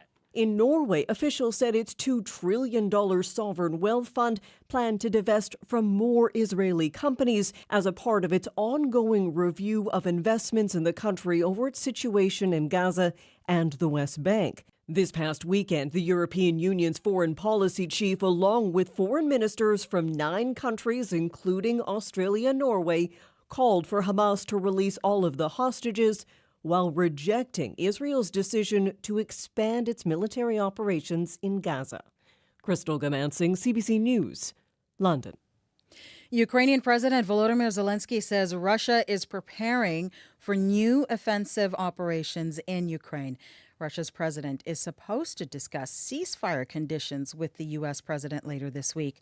Zelensky made the allegation in a social media post. He says the Russian army is preparing to make a move, but he did not elaborate on the location. Colombia is mourning the death of presidential candidate Miguel Uribe. He was shot in an assassination attempt 2 months ago and died from his injuries yesterday. Colombia's government blames a rebel group for Uribe's murder. As Manuel Rueda reports from Bogota, analysts say this shooting could give right-wing politicians a boost in the next election. Dozens of people gathered at the spot where Senator Miguel Uribe was shot 2 months ago to pray and light candles in his memory. The senator's death has shocked Colombians who fear growing crime rates. The security situation is spinning out of control, said Sandra Leon, an Uribe supporter. We need to find a strong alternative to put this country back together. Analysts say that Uribe's assassination is tied to rebel groups in Colombia becoming more powerful over the past 3 years. Some of these groups have ties to violent Mexican drug cartels. Sergio Guzman, a political risk consultant, says that rebel groups are trying to intimidate candidates who participate in next year's congressional and presidential elections. A deliberate attempt to scare candidates and scare politicians, particularly those who speak strongly against them. Jorge Restrepo, a professor at Bogota's Javeriana University, says that next year voters will be looking for candidates who can offer concrete solutions to crime. In my view, they will favor those candidates that have experience and rationality, and will disregard those candidates that offer vindictive policies. Colombia's left-wing government has offered ceasefires to rebel groups and tried to strike peace deals with them, but so far with little success. It will have a tough time convincing voters to continue backing this approach, and that could lead to a more right-wing party winning power. Manuel Rueda for CBC News, Bogota. That is the latest national and international news from World Report. News anytime, cbcnews.ca. I'm Marcia Young.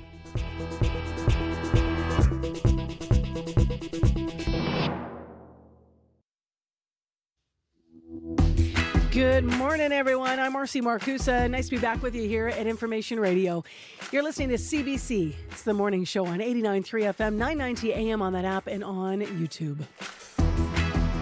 Live in downtown Winnipeg, mostly cloudy into the forecast in a moment. This hour on the show, you've been thinking about the trees in your neighborhood? Well, this year, stats came out for last year, and they say that the city planted as many trees as it cut down. But Dutch elm disease continues to spread through Winnipeg's tree canopy, and so we asked this morning, is it enough to make a big difference? We're going to find out in a full conversation this hour on the show. Also this hour on the show, a local advocacy group says the roadway murals on the Graham pedestrian corridor, those new ones, because they closed it off to traffic, well, some groups say they're hazardous for people particularly living with vision and sensory challenges. So we're going to find out why in a moment. And if you're watching on YouTube, we'll also share some images as we're having that discussion. So that is coming up. Right now, though, let's go to Josh Crabb. He's here with other stories and developments. Good morning. Good morning. Early signs of trouble from above. That's what Canadian researchers studying Manitoba's ferocious wildfire season say satellite images and AI showed them. I'll tell you how they think technology can help predict the risk of fires earlier. And a man is suing the RCMP after a crash between his motorcycle and a police vehicle 2 years ago. He alleges a black SUV deliberately collided with the back of his bike, throwing him off before he says he was attacked. An officer is facing criminal charges. No statement of defense has been filed. Those stories and more in your next local CBC News at 7:30. All right, thanks, Josh. You're welcome. Let's go to Abby now, who's got our weather forecast. Good morning. Smoke still impacting lots of regions in the northern part of the province. We're looking at smoke concentration around the Swan River all the way down to Grand Rapids. air quality remains really, really poor in that part of the province, and visibility also impacted. So you need to take it easy out there if you're driving or living in that region. For Winnipeg right now, we're still at 16 degrees, mostly clouded. The sun trying to make its appearance outside. We will see a mix of sun and clouds today, with smoke moving in late this morning into the afternoon period. Temperatures will warm up to 22 degrees, and it's going to feel humid with that smoke in the air. We'll see the winds coming from the west. Temperatures, as mentioned, warms to 22.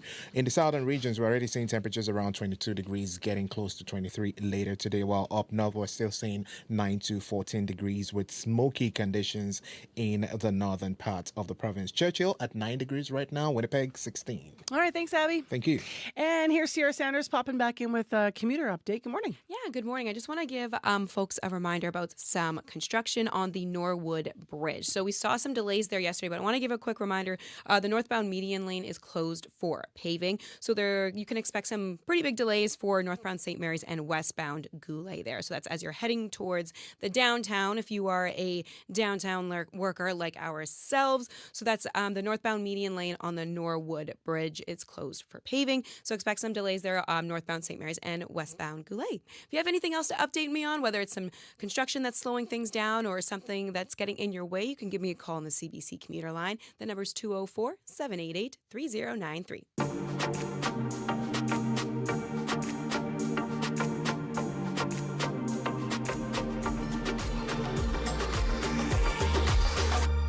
Well, let's talk about these concerns in the Graham Avenue pedestrian corridor. As I mentioned, the Vision Impaired Resource Network, or VIRN for short, says that these new colorful pathways hide hazards in the roadway and they create depth perception challenges, among other issues. On VIRN's Facebook page, officials called out the city saying, quote, "Why is the city of Winnipeg making it harder for people with low vision and other sensory disabilities to get around? It is extremely challenging," end quote. Now, Doris Koop is executive director of VIRN and joins us via Zoom to talk more about the challenges. Good morning. Good morning. So, I can outline this in a brief way, but take us inside this. Tell us a little bit more about the challenges that happen when you're trying to cross. You have some sensory or vision challenges, and there's a mural painted where you're walking. What's it like? It's very confusing, and depending on somebody's level of vision, it can be really hazardous. We really focus on, finding pathways, wayfinding what's the easiest route, because we're always thinking, watching what is in front of us. If we have enough vision, we don't always depend on a cane, because some people definitely don't use canes and rely on what vision they have. So when things are really busy in front of you or around you, it becomes sensorial overload. When I look at this, obviously people are seeing photos if they are watching and able to watch visually on our YouTube stream. There's swirls. You're talking about busyness. So there's swirls. There's all kinds of different colors in these patterns and murals. If it were one solid color, because the city said they did this to distinguish it and make it, this is a pedestrian corridor, make it obvious. If it were, say, one solid color, like yellow, but all solid yellow, would that cause the same kind of challenge, like with light and depth, or is it have to do with the movement of the art? Yeah, it is basically the movement for sure.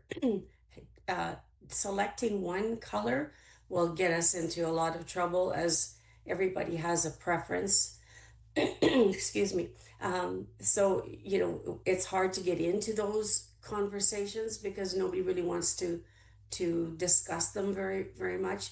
But the more color, the more patterns that you have, it makes it very busy. And as you see in those pictures that I have submitted, there's a lot of peeling already happening. So the artwork is being compromised. You can't really even tell what that artwork that is beautiful, I'm sure, what it is all about. I just want to stop for a moment because you said that it will be hard to even choose one color and get into the conversation. Do you mean with the city of Winnipeg or within the community of people who are living with disabilities to make a decision? Both, because everybody has a preference and everybody wants to be right. So we really work hard on that, trying to stay away from saying, okay, this is the right color.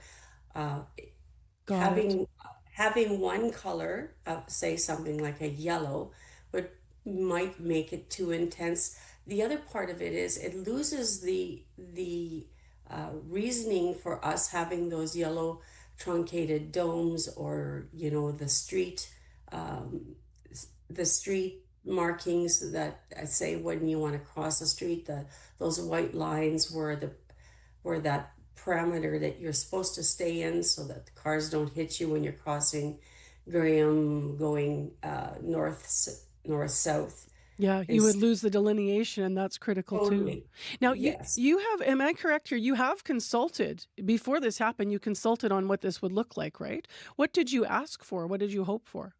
We didn't really ask for anything specific on this. We just asked the city not to paint on streets and bridges and sidewalks. And so what was the reaction when you saw this then? They seemed to hear it, but they didn't really, as you see, they didn't take action and listen to what we're saying. It's one thing to have you in a consultation, but if you say often they say, well, Vern was there or some other group was there, but if they don't really listen to what you're saying, there's no point being there. So a lot of us are getting really tired of just continuously telling them what really happens to many of us. And this isn't just vision impaired group. These are other groups that struggle with these challenges, painting on streets. I don't even get the artwork because I can't see the full thing. I would put it on a nice wall or a poster where you could see it. I don't know what that artwork is supposed to be, and I don't get it. That's why when we posted that, it was just all about swirls, because that's what it appears to us as. Now, in an email to CBC from the City of Winnipeg, they said the project was carried out in accordance with the city's accessibility design standard, and they were, quote, purposeful about ensuring there was no paint on the existing clear paths of travel. There was no paint on sidewalks and pedestrian crossings, end quote. What's your response to that? Well, does that mean that we can't travel on the spot that pedestrians are supposed to be traveling on those walkways where the street is now closed off? That is pedestrian corridor. So that means that we're not supposed to walk there. I mean, that doesn't make sense to me personally. Public art obviously adds to the life and vibrancy of the city. It also supports local artists. I know that in your statement you've said it right in there that you're not against public art. What should the city do to achieve the goals? Those goals of supporting artists and art while taking into account, the challenges with accessibility? What are your hopes moving forward? I would rather than put it onto something that somebody could stand in front of it or standing look at it from maybe a distance and be able to appreciate the beauty that was the intention, because right now I don't think you can really see the art. What happens in the winter? Just as a last question, I want to ask you, Doris. You were saying that you feel not heard, and please don't let me paraphrase incorrectly, but that you said there's some fatigue maybe in asking the city, and it says Vern was here, but then if it's not carried out, the concerns don't bear fruit in the city's decision, then you feel sort of not heard.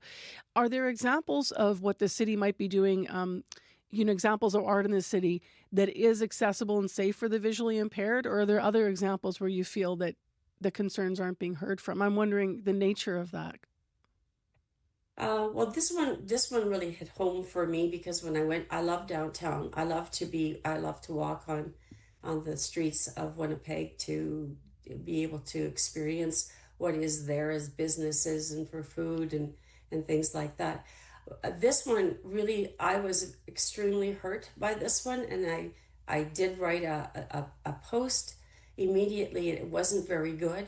So I had to think back, and instantly I got a challenge from one of our community that if you want to get us to get behind you, you have to describe everything. Sometimes it is really difficult to describe everything. As you see when I posted those, it swirls to me or swirls to other people. So do I have to contact the artist just to see what was the intention of this? Probably not. It's a lot of work. Anything to add, Doris, that you'd like to express this morning that I haven't asked you about? No, I just wanted, us to make it as easy as possible for each other. When somebody is brave enough or speaking loud enough to bring an issue forward, it really means something to that person and to that community. We need to start to listen and work together a little bit more. It really creates a battle. And we don't want to fight. We want to just make it work for everyone. This is Winnipeg. We love Winnipeg. Have you heard anything back from the city at all, given that your concerns have been expressed now? Is there any chance this could change or be improved for you? No, we haven't heard anything back. Okay. Thank you very much for being on CBC with us this morning. Appreciate your time. Thank you so much, Marcy. That is Doris Coop with us live on Zoom on CBC. She's Executive Director of the Vision Impaired Resource Network, or VIRN. Now, in that same email to CBC I cited during our conversation, the city also said, quote, the intention of the murals on Graham Avenue is to increase safety by sending a clear message that their former roadway is now a shared pedestrian space. The email goes on to say, mural art reduces conflict between different road users, indicating to them that the street is a shared space and helping users such as people on e-scooters or cyclists travel slower along it, end quote. Paint was chosen as a cost-effective and temporary solution, the city also said, although we don't have any elaboration of what a longer-term solution might be.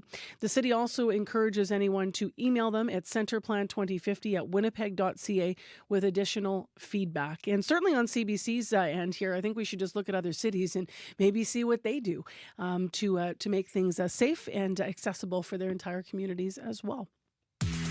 CBC Gem is your ultimate sports destination. It's free, it's live and on demand, and it's everything you need for a summer full of edge-of-your-seat sports action. Experience exciting leagues featuring elite athletes in the Wanda Diamond League, the new Northern Super League with top women's international and Canadian players, and a whole lot more. Watch free on CBC Gem. It is 7:25 a.m. on 89.3 FM, 990 a.m. on the app and on YouTube. 16 in Winnipeg, mostly cloudy Tuesday morning. And look who's here, Mr. Paul McGowan. Good morning. Good morning, Marcy. So you're here with sports, obviously, and let's start with tennis. One Canadian left now at the Cincinnati Open.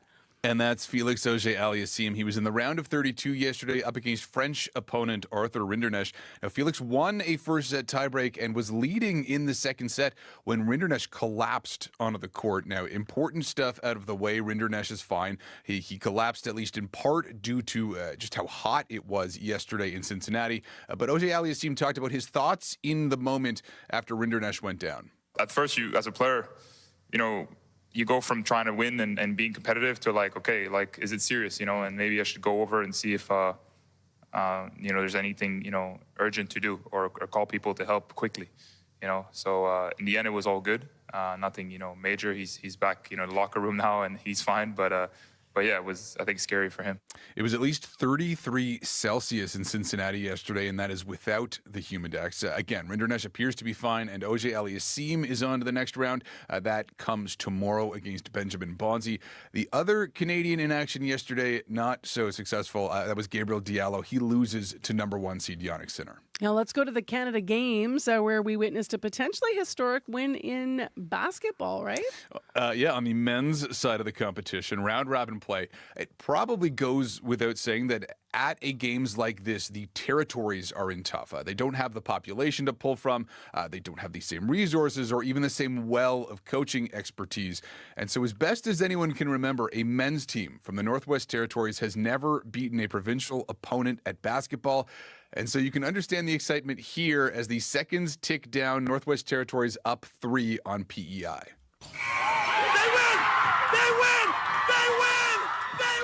An 81-78 final for Team Northwest Territories, and it did not look like it was going to go their way yesterday. They trailed by 13 points at the half, but they fight all the way back, and it's extra sweet for head coach Mark Matheson, who is from PEI himself. And it's worth saying, Northwest Territories having a bit of a moment in basketball. The men's team with that upset yesterday, and the women's team, of course, won Arctic Winter Games gold just over a year ago. I love Canada Games. Like, so much excitement, right? With these building athletes showing off their stuff. It's just so cool. Fantastic. Yeah, I know one of the Manitoba athletes personally who's getting ready to go, and just like the excitement nice. is just over the top. All right, let's end in baseball. The Blue Jays could be getting some much needed pitching help, right? On multiple fronts. They, of course, are waiting on trade deadline acquisition Shane Bieber to finish up a rehab assignment in Buffalo. And that is where they've now promoted one of their top prospects, Trey Yesavage, 6'4" right-hander who does this an awful lot. Cut on a miss, strike three. Brooks will toss it down to first to complete the 7th strikeout for Trey Yesavage. Yesavage started this season in single A, but he has been blowing the doors off of opposing hitters, and so they've promoted him. And it's amazing to see this talent shining through, because Yesavage missed a chunk of time last year with a collapsed lung. But he's bounced back from that. He's trucking along this year. And it sounds like the Blue Jays are open to him finding his way to the majors this year. That could happen as soon as September, when rosters expand at the end of the minor league season. The Blue Jays, by the way, back in action tonight. They open a 3-game series with the Cubs. All right, thanks a lot. Thanks, Marcy. That's Paul McGowan with Morning Sports on CBC. I'm Marcy Marcusa with our team here at Information Radio. Thanks for being here. You been out to Folklorama yet?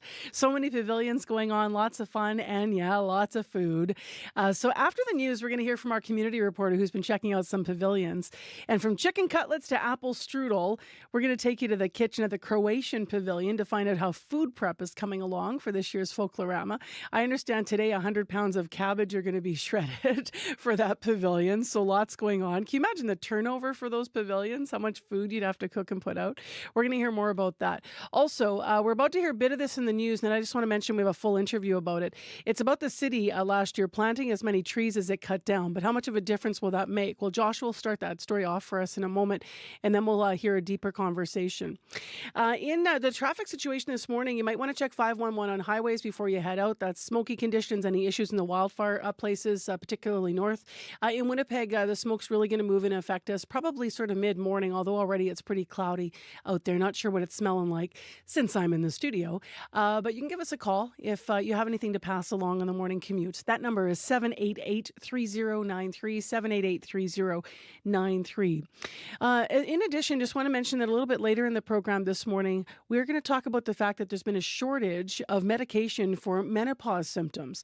Since 2017 across Canada, a shortage on a particular medication, and it's not getting any better. We're going to hear from a menopause health coach who says the issue has continuously been overlooked, and she says something needs to change. So that's also coming up. Right now, though, your CBC Winnipeg News. This is CBC News. Good morning, I'm Josh Crabb in Winnipeg at 7:30. It's mostly cloudy and 16 degrees downtown. It's 18 in Victoria Beach and 8 in Churchill. Researchers say satellite images and AI unearthed early hints of the catastrophic wildfire season in Manitoba. A group from University of Ottawa and Université Laval analyzed satellite images of the prairies and combined them with historical drought data. They found multiple overlapping signs of trouble from above, including less snow coverage and forest canopies that were less green and lush than usual. Co-author Hossein Bonakdari is an associate professor of civil engineering at the University of Ottawa. He wants to see more widespread use of remote sensing technology to help identify risk zones earlier.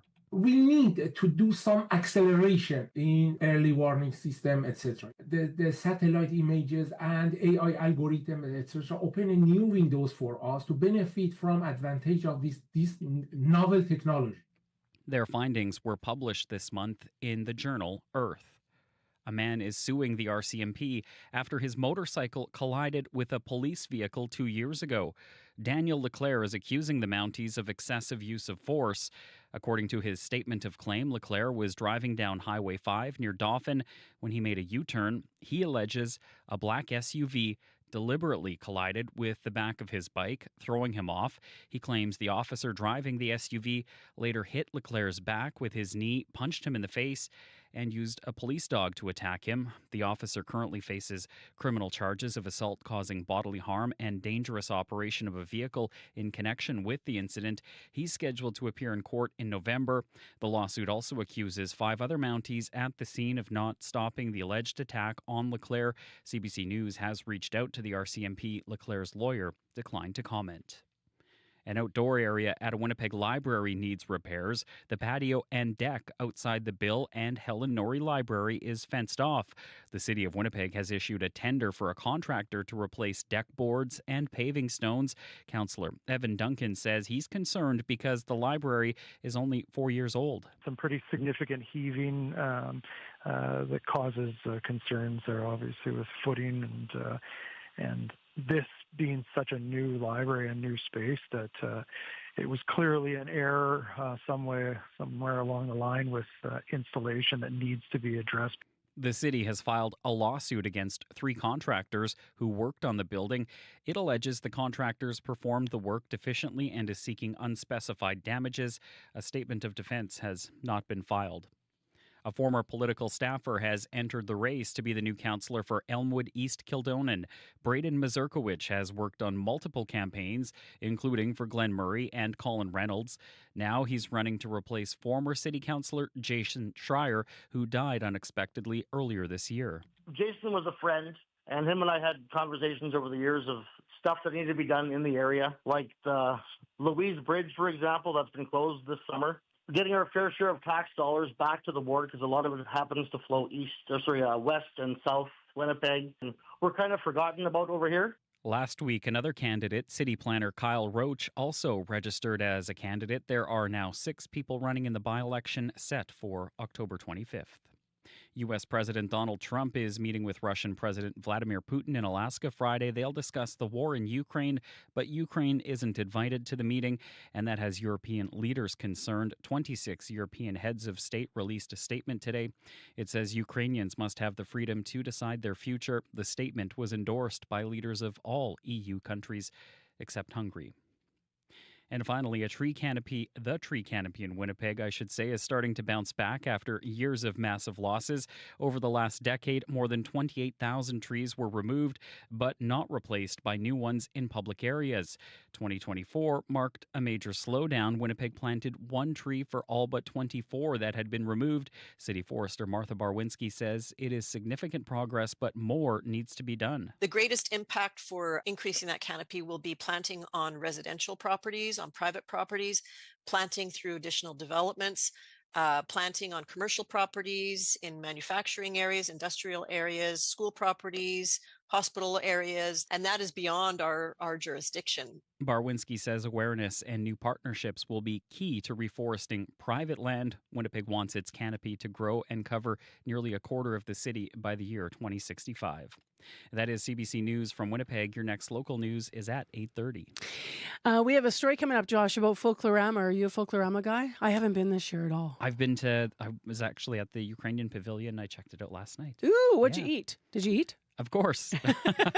Yes. Of course, pierogies and kuvasa. And it was great. My favorite assignment, and I've been here for like 20 plus years, right? Like almost 25. Mm-hmm. They sent me out to Folklorama years ago, and my whole assignment was find the fried food pocket. Ooh. That every sort of tradition, culture, like everyone's got some kind of fried food pocket, right? Whether it's a pierogi or a vrenica or whatever it is. Mm-hmm. It was so good. Yeah, definitely. Well, you're talking about the Croatian Pavilion, and I visited Croatia recently, so Ooh. I'm kind of tempted to check that one out too. Oh, I am so jealous. I bet it was beautiful. Mm-hmm. Yeah. All right. Well, you should check it out. And maybe today, because they're shredding like 100 pounds of cabbage or something, I'm told. Delicious. We will hear in a moment about that pavilion. Right now, let's check out your weather forecast. If you are out and about doing Folklorama or anything else, a summary this Tuesday morning. Abby's here with our regional details now. Yes, smoke still an issue across the province this morning, causing poor air quality. We're talking about in the north northern part of the province around Flin-Flon and surrounding communities, really impacting, also regions around Swan River all the way down to Grand Rapids. That smoke really making it really difficult to breathe. Even if you're not having breathing issues, you need to spend less time outside. Winnipeg at this time, 16, mostly cloudy skies. We are going to see a mix of sun and clouds. Today, widespread smoke arriving late in the morning. It's going to continue through the afternoon. The winds will be coming from the west, feeling mild to breezy at some point. We'll see highs around 22 degrees, and the humidity is going to make it feel a bit warmer than the 22 degrees that we will be touching. For the Pembina Valley region, Morden, Winkler, Alton, and Morris, all the way down to the U.S. border, we're seeing 14 and 15 degrees in that area. Mostly cloudy also, with the winds coming from the west, changing direction to the northwest at a mild pace. We'll see sunny skies later, and then a transition to a mix of sun and clouds this afternoon. Also, smoke moving in late in the afternoon to the region. We'll see temperatures warm up to 22 degrees. In the Westman region, Brandon all the way down to the Minnedosa area, we're seeing temperatures around 12 and 13 degrees at this time. It is sunny out there. Expect this sunshine to stay with you for a bit, and then we'll see a transition to a mix of sun and clouds by midday. Smoke will arrive in that part of the province, and it's going to be mild from the west, with the wind direction changing northwest because of the smoke blowing in. Highs will be around 23 degrees for that part of the province. Dauphin, good morning. You are currently sitting at 13 degrees, and similar conditions we're seeing for Russell and Roblin. We're seeing cloudy skies there at this point. Gentle west winds. Today is going to see a mix of sun and clouds, and highs would get to 21 degrees. Smoke also on its way to that part of the province. Gimli, 15 degrees and partly cloudy skies. Also expecting a mix of sun and clouds today. Widespread smoke arriving late this morning into the afternoon period. So around the lunch break, you should be seeing smoke sweep into the Interlake region. Temperatures will get to 21 degrees, and we'll see smoke staying with you for the rest of the day into the overnight. Now with track conditions in the northern part of the province, where we have that poor air quality around the power, we're seeing it's really heavy there, poor visibility, and it's really impacting breathing also in that area. Temperatures just around 14 degrees. It's going to stay with you. This local smoke will stay for like most of the day, even into tomorrow. And we'll see highs just near 15 degrees. But breathing is going to be very, very uncomfortable for a lot of people. Flin-Flon at 12 degrees. We're seeing it warm to 16. Thompson, 10 degrees and cloudy. Not winds, feeling a bit gusty. We're seeing gusty winds in Thompson this morning. Temperatures will warm to 15 degrees. And tomorrow we're going to see more like a sunny condition in Thompson. Churchill at this time just around 9 degrees, still not at 10 this morning. Just strong northeast winds gusting all the way to 60 kilometers in Churchill this morning. It's going to stay cloudy with a mix of sun and clouds, and temperatures will only get to 11 degrees for Churchill today. Winnipeg at this point, we are just hovering around that 14 and 15 degrees. All right, thanks, Abby. Thank you. We do have developments in the morning commute. Sierra Sanders is here with that. Good morning. Yeah, I got a call from Richard, and he was mentioning a stopped vehicle in the right lane on the west perimeter, kind of at the intersection of McGillivray and the perimeter there, as you're kind of getting towards Oak Bluff. So there was a stopped vehicle. So as you're heading north on the west perimeter, at the Oak Bluff, or in the Oak Bluff area at the McGillivray and perimeter intersection. So it was in the left lane. So you want to make sure you're keeping right to pass. He also mentioned that the vehicle didn't have any hazards on, so it's kind of hard to see if you are driving towards it in the distance to know that there is something maybe not exactly right. And he did also mention that it was starting to back up in that area. So that's the intersection of McGillivray and the perimeter as you were heading north on that west perimeter. I know the perimeter can kind of sound confusing and almost it goes all the way around. It's where does it go? Lots of directions, people. I know. I'm still trying to work it out myself sometimes. So yeah, stopped vehicle at the intersection of McGillivray and the perimeter, right by Oak Bluff there. So starting to back up there. So in the left lane, you want to make sure you're keeping right to pass there. If you have any updates on the situation or there's something else, be like Richard, give me a call on the CBC commuter line. That number's 204-788-3093. All right, thanks, Sierra. Thank you. We just confirmed this, our news department, and big thanks to them for confirming this. We understand the Union for City Employees wants better safety measures at the library downtown. You might recall last week the Millennium Library was shut down after a man's death. That was last Wednesday.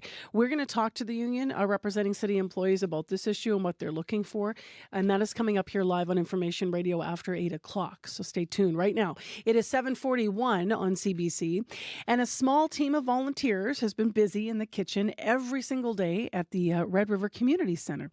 After taking a year off, the Croatian Pavilion at Folklorama is back, and they're at a new venue. On opening night on Sunday, both shows were sold out, and so was all the food. CBC Manitoba's community reporter Shanley Vidal has been visiting pavilions, and she stopped by yesterday morning to find out more about the food prep.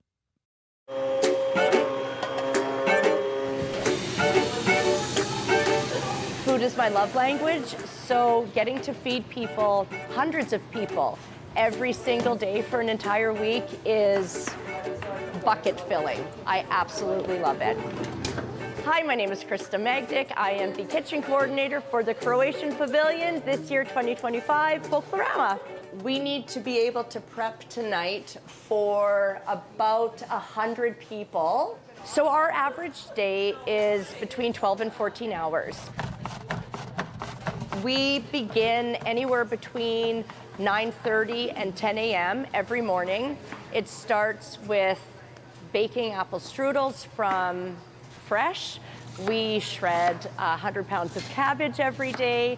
We make about 120 palichinke, which are a Croatian-style crepe. It is extensive. Everything is made fresh. We have it here. It is baked on the barbecue in the back daily. All of our hot meats are made fresh, potatoes, coleslaw, you name it.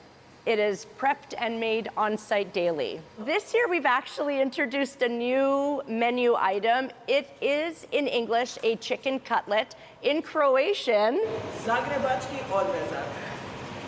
And it's served with gravy and the coleslaw, of course.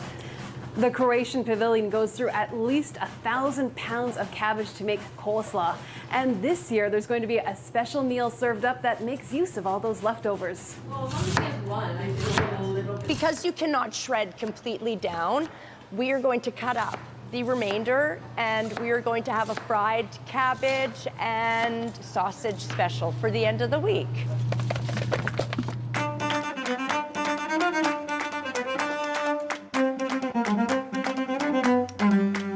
So tell me a little bit about your history with Folklorama, because I understand you've been involved for a really long time. Correct, yeah. So this is actually my 27th year with the pavilion. My husband and I actually met at Folklorama.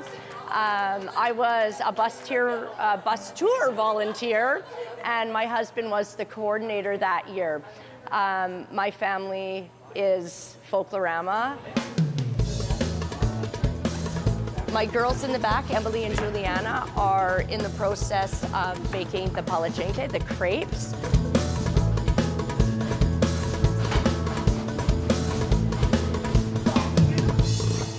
Robin, my assistant coordinator. Robin, could you give us a wave? Is actually my son's godmother. Met her through Folklorama. My children have danced, they have been ambassadors. My son was part of the band, and my husband again this year is the pavilion coordinator. So by 6:30 we should have that done, ready, plated, wrapped, and ready to go. What's it mean for you to do this as a family?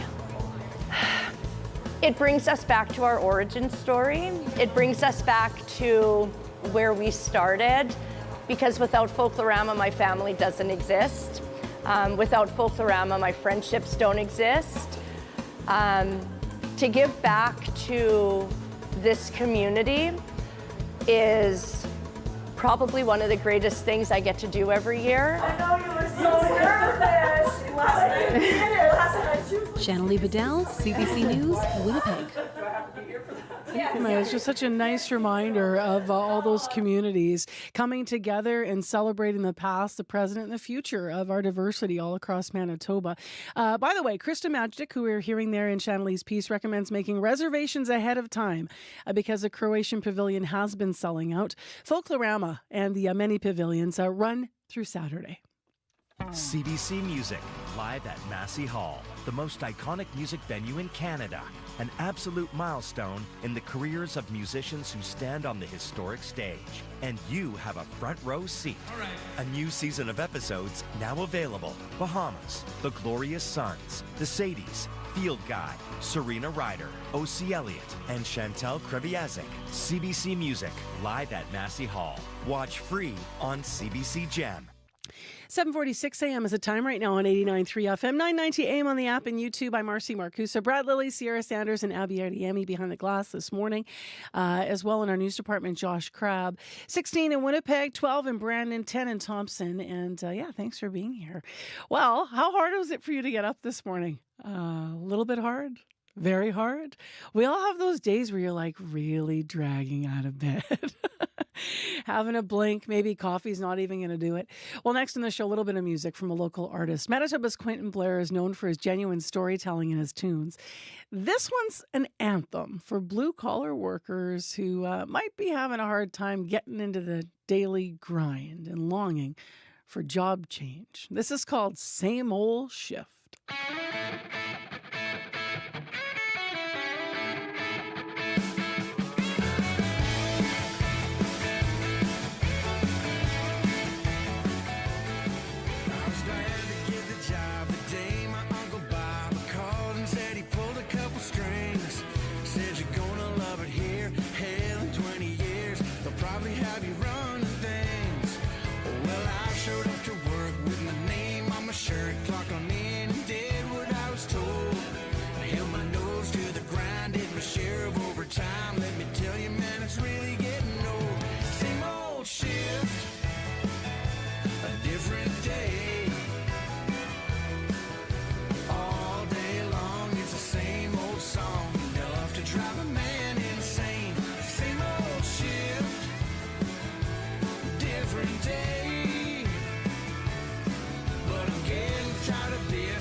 Quentin Blair out of Manitoba, Same Old Shift, anthem for the daily work grind on your Tuesday as you're heading out for work this morning. 10 to 8, by the way. Hopefully you're not late if you start at 8. Thanks for joining us. A little bit of sunshine out there in downtown Winnipeg right now, currently 16 degrees, and it's glistening off the trees. Let's talk about those trees. The city has managed to plant as many trees as it cut down. That's for the first time in years. Over the last decade, more than 28,000 trees were removed in Winnipeg, but not replaced by new ones in public areas. But as you've been hearing in the news this morning, in 2024, a major change. Winnipeg planted 1 tree for all but 24 that were cut down. Some say it's a step in the right direction, but others say there's some concerns still. After years of missing the goalpost and with Dutch elm disease threatening many trees in Winnipeg, some are questioning if it's enough to grow the city's canopy. Christian Cassidy is Executive Director of Trees Winnipeg, a nonprofit dedicated to renewing the urban forest in the city. He spoke with the CBC Santiago Arias Orozco. I think it's a great milestone that the city has hit it 1-to-1, but it's just a milestone on a larger journey. We have to not only keep to 1-to-1 for the future, but also grow that, because historically we have a huge tree deficit since the 80s for Dutch elm disease. The city's been cutting down thousands of trees a year and not replacing them all. Even in the 2000s, up until 2004, when we reached the 1-to-1 ratio, I think the tree deficit from 2000 to 2023 is something like 15,000 trees. So it's great to have that milestone for 1 year, but the bigger picture, the bigger picture has to be looked at. At what ratio should we be planting? Like for every tree that we remove, should we be thinking let's plant 3 of them, or like let's a 2-to-1 or a 3-to-1 strategy. That can't always be done on boulevards, because as streets get widened and things like that happen, it's not always possible. But when you build these kind of newer urban highways, that brings up a lot of land that could be planted. So it really has to be a 2-to-1 or a 3-to-1. And it's not something that I think the city will do by itself. They introduced a homegrown program a couple of years ago, and that's encouraging community organizations to plant trees on city land as well. So the city will help fund it and give you the expert advice, but it's community groups that will take the initiative on it. And I think those things are going to be important as well, because it's not just city staff that will be able to do all of that. Why did it took us that much time from what you're aware to reach this point? Money. It's the resources. There are a lot of things fighting at City Hall for money, and tree planting, tree removal is very labor intensive, and it's only going to happen when you have a lot of staff and a lot of money to pay contractors and a lot of equipment, bucket trucks and things like that. So it's something they've had to build up to. What is it that raises the cost that much? The big thing is the care for the tree afterwards. Okay. So we do a school tree planting program, inner city schools, and the tree might only cost us, $90, and then we do a little fencing and posts around it, and that costs another $50 or $60. Then we have to water the tree for 2 years. In our case, it's probably about $900 to do. In the city's case, because you have to be specially contracted and insured to water on city property, it could be a couple of grand per tree. Okay. So people call us sometimes and say, "Oh, we got a grant for $10,000 to plant trees. We're going to plant 40 trees." And I have to say, you know what? By the time you add everything up, you're probably going to plant 7 trees. With so many construction projects in the city, preservation is also top of mind for the city. Of how do we not take out the healthy good trees that we already have? Yeah, we don't have a private land tree bylaw in the city. So if you buy up 3 houses and you're going to put up a 6-unit condo or something on the land, there's nothing telling you can't cut down those trees. And often what happens is each of those homes will have a couple of trees on the property, so you cut down 6 trees to put up the condo, the parking lot goes right to the back, and maybe you'll get a potted shrub out front or something like that. And then you look at road construction. There are some cities that have really, really good projects for protecting trees when you're building new roads or widening roadways. We don't so much have them here. The contractors will put boards up around the tree, but does nothing to protect the roots or anything around there. We don't have a private tree bylaw, so the city cannot tell a developer that you got to build around those trees. So in a city where you're going to see a lot of development, whether it's new housing, replacing older housing, or new streets being built, streets being widened, that it also creates a big loss for trees, and that's something that we haven't even thought about. We're still talking about diseased trees that are being taken down, but there's also a lot of trees that get lost. We hit that milestone. What would you like to see in the future years? Well, I'd like to see that milestone become the minimum, become the floor, so that every year from now on, the worst case scenario is that we're going to replace every tree that we remove for one reason or another in the city, and that should be the new city standard. I think the city has to continue doing things like the homegrown program and grow the number of trees. It needs to get beyond the 1-to-1, grow the number of trees that not only it's planting, but that it's working with community groups to plant. And I really think that it really has to be driven home to private individuals, that if there is any piece of land that you have any control over, as I said before, you could belong to a mosque, you could be on a parent-teacher council, your kid might go to a daycare, you work for a business that has a big parking lot or something like that. Really to get everybody in the city thinking about that, thinking about, oh, hey, I have a little bit of influence over this land. What can I plant? How many trees can I plant here? And I think that's really important, because at the end of the day, it's going to be the private landowners that are going to make the biggest difference. There's only so much city land to plant trees on. It's Christian Cassidy, Executive Director of Trees Winnipeg, a local nonprofit organization. In conversation there with CBC's Santiago Arias Orozco. Now, for more on the story, Santiago's story, you can go to our website at cbc.ca/Manitoba and read more, weigh in and check it out.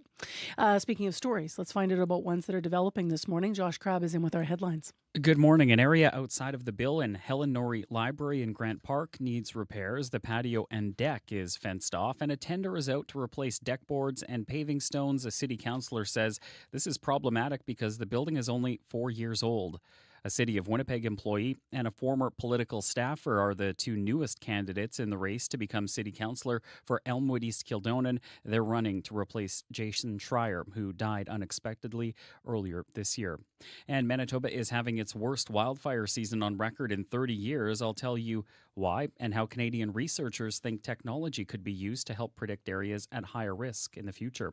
Your next local CBC News is at 8:30. Thanks, Josh. You're welcome. Oak Bluff and McGilvery avoid it in an incident there. 788-3093 if you need to reach Sierra. 16 degrees, mostly cloudy in Winnipeg, heading for a high of 22.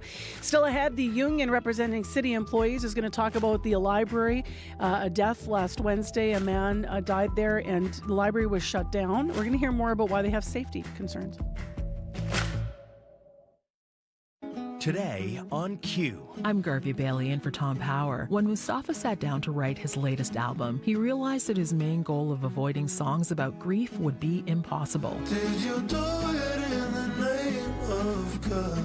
Mustafa will be here to talk about how community, religion, and loss intersect on his new record. Q, this morning at 10:30 in Newfoundland, and on the CBC Listen app, or wherever you get your podcasts. The CBC News is next. Coming up in half an hour, it's The Current. I'm Rebecca Zanbergen. Prime Minister Mark Carney was in British Columbia last week announcing help for Canada's softwood lumber industry. But workers worry it won't be enough with the U.S. imposing new anti-dumping duties. That's coming up on The Current. This is World Report. Good morning. I'm Marcia Young. Thousands of residents are preparing to evacuate two communities southwest of St. John's. The Thomas Pond fire is spreading fast. It has already forced a section of the Trans-Canada Highway to close. Water bombers from Quebec are being diverted to fight that fire from the air. The CBC's Heather Gillis has more. Nearly 14,000 people just outside St. John's in Conception Bay South and Paradise are on alert as a new fast-moving fire is gaining ground, estimated at 200 hectares since igniting Monday. Premier John Hogan. Everybody in this area must be prepared to receive an evacuation order on any moment's notice. The smoke is a stone's throw away from homes and buildings. The Premier says it closed part of the Trans-Canada Highway and threatened a crucial power line into the province's largest communities. The Kingston Fire on the Bay de Verde Peninsula, the province's largest, has grown slightly to about 5,200 hectares since Sunday. It's already destroyed more than 9 homes. Monday, conditions so fierce, crews were pulled out for safety. Samantha Fahy is wondering about the fate of her home. We had people telling us that our homes were still in stand in Western Bay, my grandmother's and my mother's, and then we had messages saying your house is gone. Larry Baldwin is trying to provide some solace to evacuees to keep his mind off possibly having to leave his home too. It is affecting everybody. Sleep is tough, and people are thinking about your friends that lost their homes, you know. It's a quickly changing and volatile situation. More water bombers and helicopters are coming from other provinces, but what's really needed is rain. Heather Gillis, CBC News, St. John's. Across the country, another out-of-control wildfire is threatening parts of Vancouver Island. It's burning near Port Alberni. Officials closed part of the Bamfield Main Road, and they ordered about 300 people to leave a nearby campground. Mike Carter is with the Port Alberni Port Authority. We have many campers who have left their tents, their RVs, their boats. We have cabins. We have infrastructure there, and of course, always a concern. But number one concern was safety of our clients and staff. Port Alberni itself is not believed to be in danger. Uncertainty is sweeping across Washington, D.C. this morning. The federal government is in charge of the local police service, and U.S. President Donald Trump has deployed the National Guard. He says it's to address the city's growing crime and homelessness problems, but local officials call it unnecessary and politically motivated. The CBC's Cameron McIntosh joins me now from Washington. Cameron, what is the latest? Well, some agents from federal agencies like the FBI are on the ground here now. About 100 National Guard are expected later this week, and about 800 military are also being activated, leading to protests near the White House, many seeing this as a power grab by President Trump, who claims Washington is one of the most violent cities in the world. Now, crime is certainly an issue here, but federal stats show it at its lowest level in 30 years. Washington, D.C. is not a state. Falling under something called home rule, the president can temporarily take control in extreme circumstances. So, does this qualify? Jeremy R. Paul is a professor of law at Northeastern University.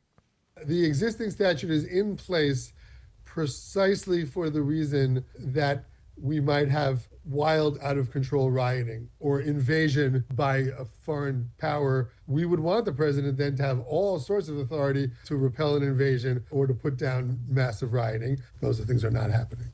And there are all sorts of questions about how this will actually work, with agencies like the FBI and Border Patrol not trained to do frontline policing. DC's mayor calls the deployment unsettling. There are concerns about Donald Trump wielding this power in other cities. What are you hearing? Yeah, Trump mentioned cities like Los Angeles, New York, and Chicago. All are run by Democrats, but the president doesn't have the same powers there. Here's Illinois Governor J.B. Pritzker. He has absolutely no right and no legal ability to send troops in to the city of Chicago. Now, crime is a winning message for Trump, and whether this proves to be productive or performative, it will test what the public is willing to tolerate, especially when it comes to potentially seeing military on the streets. And residents of D.C. are famously protective of their independence. Marcia? Thank you, Cameron. You're welcome. The CBC's Cameron McIntosh in Washington. The United States and China have agreed to put their escalating tariff war on ice for now. They will not impose any new tariffs on each other for the next 90 days, but that grace period is not extending to Canada. This morning, Beijing slapped an anti-dumping duty on canola from Canada. It says the provisional rate will be set at 75.8%. Australian Prime Minister Anthony Albanese says Israel's Prime Minister is in denial about the suffering in Gaza. He says that is part of the reason why Australia intends to recognize Palestinian statehood. I spoke with Prime Minister Netanyahu. He again reiterated to me what he has said publicly as well, which is to be in denial about the consequences that are occurring for innocent people. Albanese's comments add to growing international pressure on Israel to reach a ceasefire in Gaza. This morning, Norway's sovereign wealth fund says it intends to divest from more Israeli companies. That fund is the largest in the world, worth $2 trillion. It has already sold off 11 of the 61 stakes in those corporations. Colombia is mourning the death of presidential candidate Miguel Uribe. He was shot in an assassination attempt 2 months ago and died from his injuries yesterday. Colombia's government blames a rebel group for Uribe's murder. As Manuel Rueda reports from Bogota, analysts say this shooting could give right-wing politicians a boost in the next election. Dozens of people gathered at the spot where Senator Miguel Uribe was shot 2 months ago to pray and light candles in his memory. The senator's death has shocked Colombians who fear growing crime rates. The security situation is spinning out of control, said Sandra Leon, an Uribe supporter. We need to find a strong alternative to put this country back together. Analysts say that Uribe's assassination is tied to rebel groups in Colombia becoming more powerful over the past 3 years. Some of these groups have ties to violent Mexican drug cartels. Sergio Guzman, a political risk consultant, says that rebel groups are trying to intimidate candidates who participate in next year's congressional and presidential elections. A deliberate attempt to scare candidates and scare politicians, particularly those who speak strongly against them. Jorge Restrepo, a professor at Bogota's Javeriana University, says that next year voters will be looking for candidates who can offer concrete solutions to crime. In my view, they will favor those candidates that have experience and rationality, and will disregard those candidates that offer vindictive policies. Colombia's left-wing government has offered ceasefires to rebel groups and tried to strike peace deals with them, but so far with little success. It will have a tough time convincing voters to continue backing this approach, and that could lead to a more right-wing party winning power. Manuel Rueda for CBC News, Bogota. If all goes according to plan, the Vulcan rocket will blast off this evening from the Cape Canaveral space station in Florida. The rocket has been plagued by years of delays, and as Jennifer Glass reports, this mission is considered a national security space launch. On board the Vulcan is the U.S. Defense Department's first experimental navigation satellite in nearly 50 years. It's designed to protect GPS from jamming and other modern threats. United Launch Alliance designed Vulcan for exactly this purpose, says CEO Tori Bruno. This is the tough mission, directly injected to GSO, geosynchronous orbit. It makes it one of our longest duration missions ever, and of course it's 2 payloads, so it's multiple payloads. The mission will last more than 7 hours, with Vulcan and its second stage Centaur carrying its cargo 35,000 kilometers above Earth. Vulcan was already years behind schedule when it had its first 2 test launches last year. And liftoff! In October, a nozzle fell off a booster during liftoff, causing further delays. ULA had hoped to launch 20 rockets in 2025. Bruno says there will be 9. SpaceX, which does much shorter flights, does a lot more of them, nearly 100 already this year. ULA's Bruno says there's an expanding demand to send payloads to space. About 2/3 of ULA's business is commercial, the rest for the U.S. Space Force. A lot is riding on the success of this launch. Jennifer Glass for CBC News in New Smyrna Beach, Florida. That is the latest national and international news from World Report. News anytime at cbcnews.ca. I'm Marcia Young.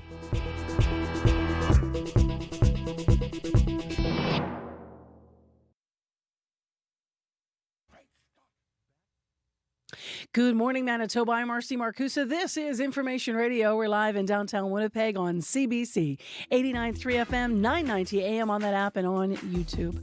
Well, this half hour on our program, 2 very different stories. One not only rooted in Winnipeg, but affecting women all over We're going to hear about a shortage in an essential medication for women going through menopause. It has been the case since 2017. Why is it happening?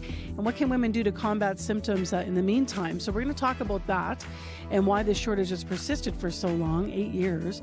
In addition, speaking of local things, that incident last Wednesday at the Millennium Library where a man died has safety concerns now being raised among workers at the library. So we're going to talk to the president of the City of Winnipeg CUPE, Local 500, to hear what staff are concerned about and how they think the library can be made safer for workers. One of the things that we understand they're asking for is a redesign of the lobby, but we will have an interview with the union this half hour on the show.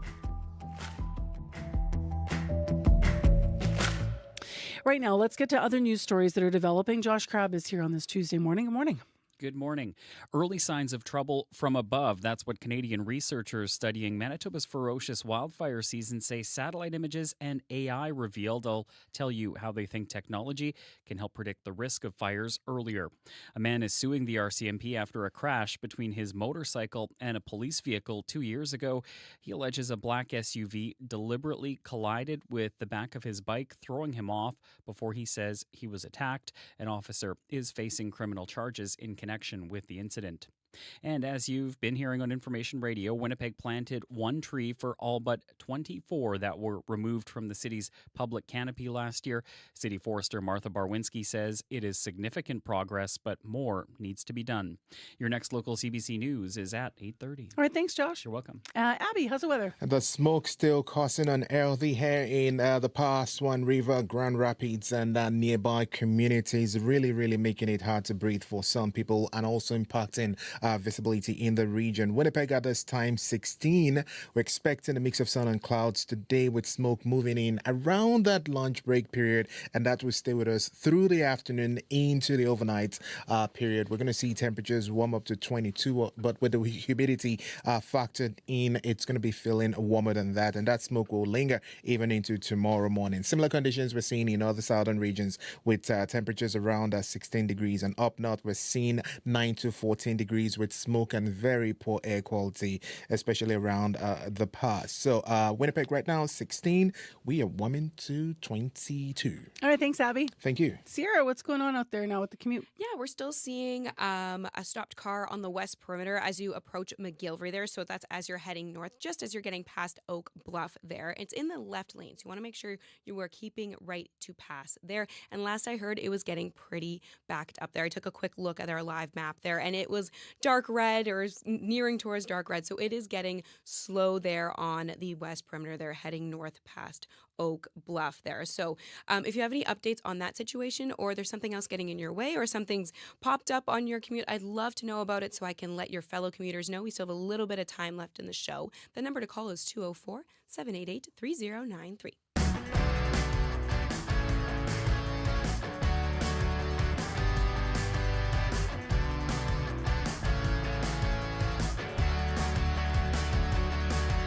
Well, as I mentioned, an essential ingredient in many medications treating the symptoms of menopause is currently in short supply. It's called estradiol. It's a form of estrogen used in hormone replacement therapy, or HRT, and it's experienced intermittent shortages around the world since 2017. Now, since that time in Canada, there have been 92 shortages and 4 discontinuations of products containing the ingredient. The shortages leave some women scrambling to find alternative medications and other symptom-relieving solutions. My next guest is Samantha Montpetit-Quinn, who is saying that the shortage is an ongoing struggle and that women's health issues are often overlooked. She's a menopause health coach, and she actually joins us from Toronto this morning. Good morning. Good morning. How are you? I'm well. Why are women's health issues often overlooked? I could go on. I know you could. I probably could too. My first guess, having done lots of interviews about this, are they don't study us. There's not enough data on our needs. We're not the ones that have been in charge in those roles historically. I'm guessing those are some of the reasons, right? That's a big part. I mean, I am a fitness coach. So, I mean, even when we talk about the fitness industry, they didn't even start talking about women and actually researching on women up until just a little over 20 years ago. All the information was based on men and extrapolated for women. So that's kind of the reality. But when we're talking about HRT, it doesn't surprise me because it is women's health. And because menopause right now is making a big surge, we know that Statistically, they say that in 2025, 1 billion women across the world will be in some stage of menopause, and we need help. And when our healthcare system is not prepared for that, when doctors are not educated, it's really tough for us to get the help that we need. Let's talk about this shortage of estradiol and hormone replacement therapy overall. For people that we should take a step back. For people that don't know a lot about HRT, how can it help some women, and what symptoms does it help some women with? Yeah, I mean, I don't want to say the standard symptoms, because not everybody, because menopause isn't standard, it's a very individualized experience, but hot flashes, night sweats, moodiness, joint pain, heart palpitations, like all of these can be symptoms of menopause. And so HRT can be very beneficial for that. And so I believe that every woman at least deserves to have the conversation, regardless of whether to decide to do something like that. But I personally am an HRT. I do it for various reasons, but I've also experienced that shortage for a very short period of time. And it's kind of like, what are you talking about? Because we don't see that with any other medication, like as far as I can remember. And you mean the fact that you would have something incorporated into your health response plan that might even be working for you, and then all of a sudden it's gone? Like, how did it affect your own journey with it?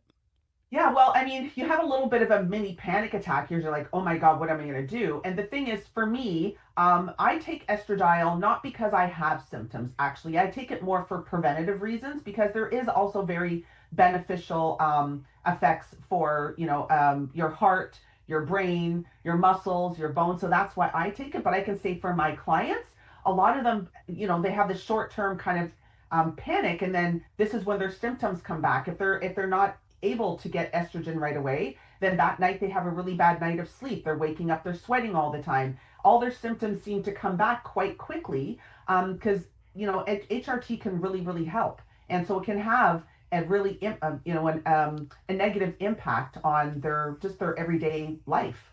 Just while we're talking about this, I just want to extrapolate or expand a little bit on the conversation. HRT is, I know you've said, not a be all to end all, and obviously each woman is very individual with how we go through our health. But I know that there are other lifestyle changes people can make as well. That if someone's going through menopause or even perimenopause, if HRT isn't the route that they're taking, what else might women think about that could help with some of these symptoms? 100%. So looking at their food. Looking at their stress response is a big thing. Because hormones control everything, obviously when we're going through menopause and all of our hormones are now declining, and some of them very drastically, again, it's different for everybody, it makes sense to me that people would have a response. They would have a physiological response. So managing their stress, really making sure that they're getting enough good quality sleep, making sure that they're eating really well. So really focusing on high protein, high fiber, and actually, if somebody decides they don't want to go on HRT or they can't for whatever reason, focusing on phytoestrogens. So those are foods that actually mimic estrogen and allow your body to produce estrogen on its own. So things like tofu, edamame, and flaxseed are also really great options. We started by talking about why the thinking is that women's health has not been sort of prioritized in a bigger way. What do you think needs to change to take for example, this HRT shortage more seriously, the estradiol shortage in particular? If people would just listen, I feel like this is like the message we're hearing across the board is to believe women and listen to them. Stop gaslighting us. We know our bodies. If something is off, it's not because we're depressed. It's not because we're tired. It's because our hormones are crashing. And we actually are we know ourselves really, really well. And so, unfortunately, in the healthcare system, most doctors are not educated in menopause. They learn a very, very, very small amount on menopause. It's almost like the same thing when you're talking about nutrition with doctors. So, if doctors could at least say, I don't know, but I'm going to find you somebody who can, even that would make a big difference, because then women don't feel like, the one place where they feel like they're going to get help, they're not going to get gaslit, and then there's some hope. But, unfortunately, there are some menopause informed doctors, but a lot of those doctors now have waiting lists of 18 months up to 2 years. And so if we can't even get the doctors educated, how are we going to get the medication that they have to prescribe to us? How is that going to be available? Well, as we inch forward in this so slow generational shift of trying to get these things top of mind, we really appreciate your voice on this one. Thanks for being with us. My pleasure. Thank you. That's Samantha Montpetit-Quinn, who's a menopause health coach based in Toronto. Now, I just want to mention here, CBC also reached out to the Menopause Foundation of Canada for some comment.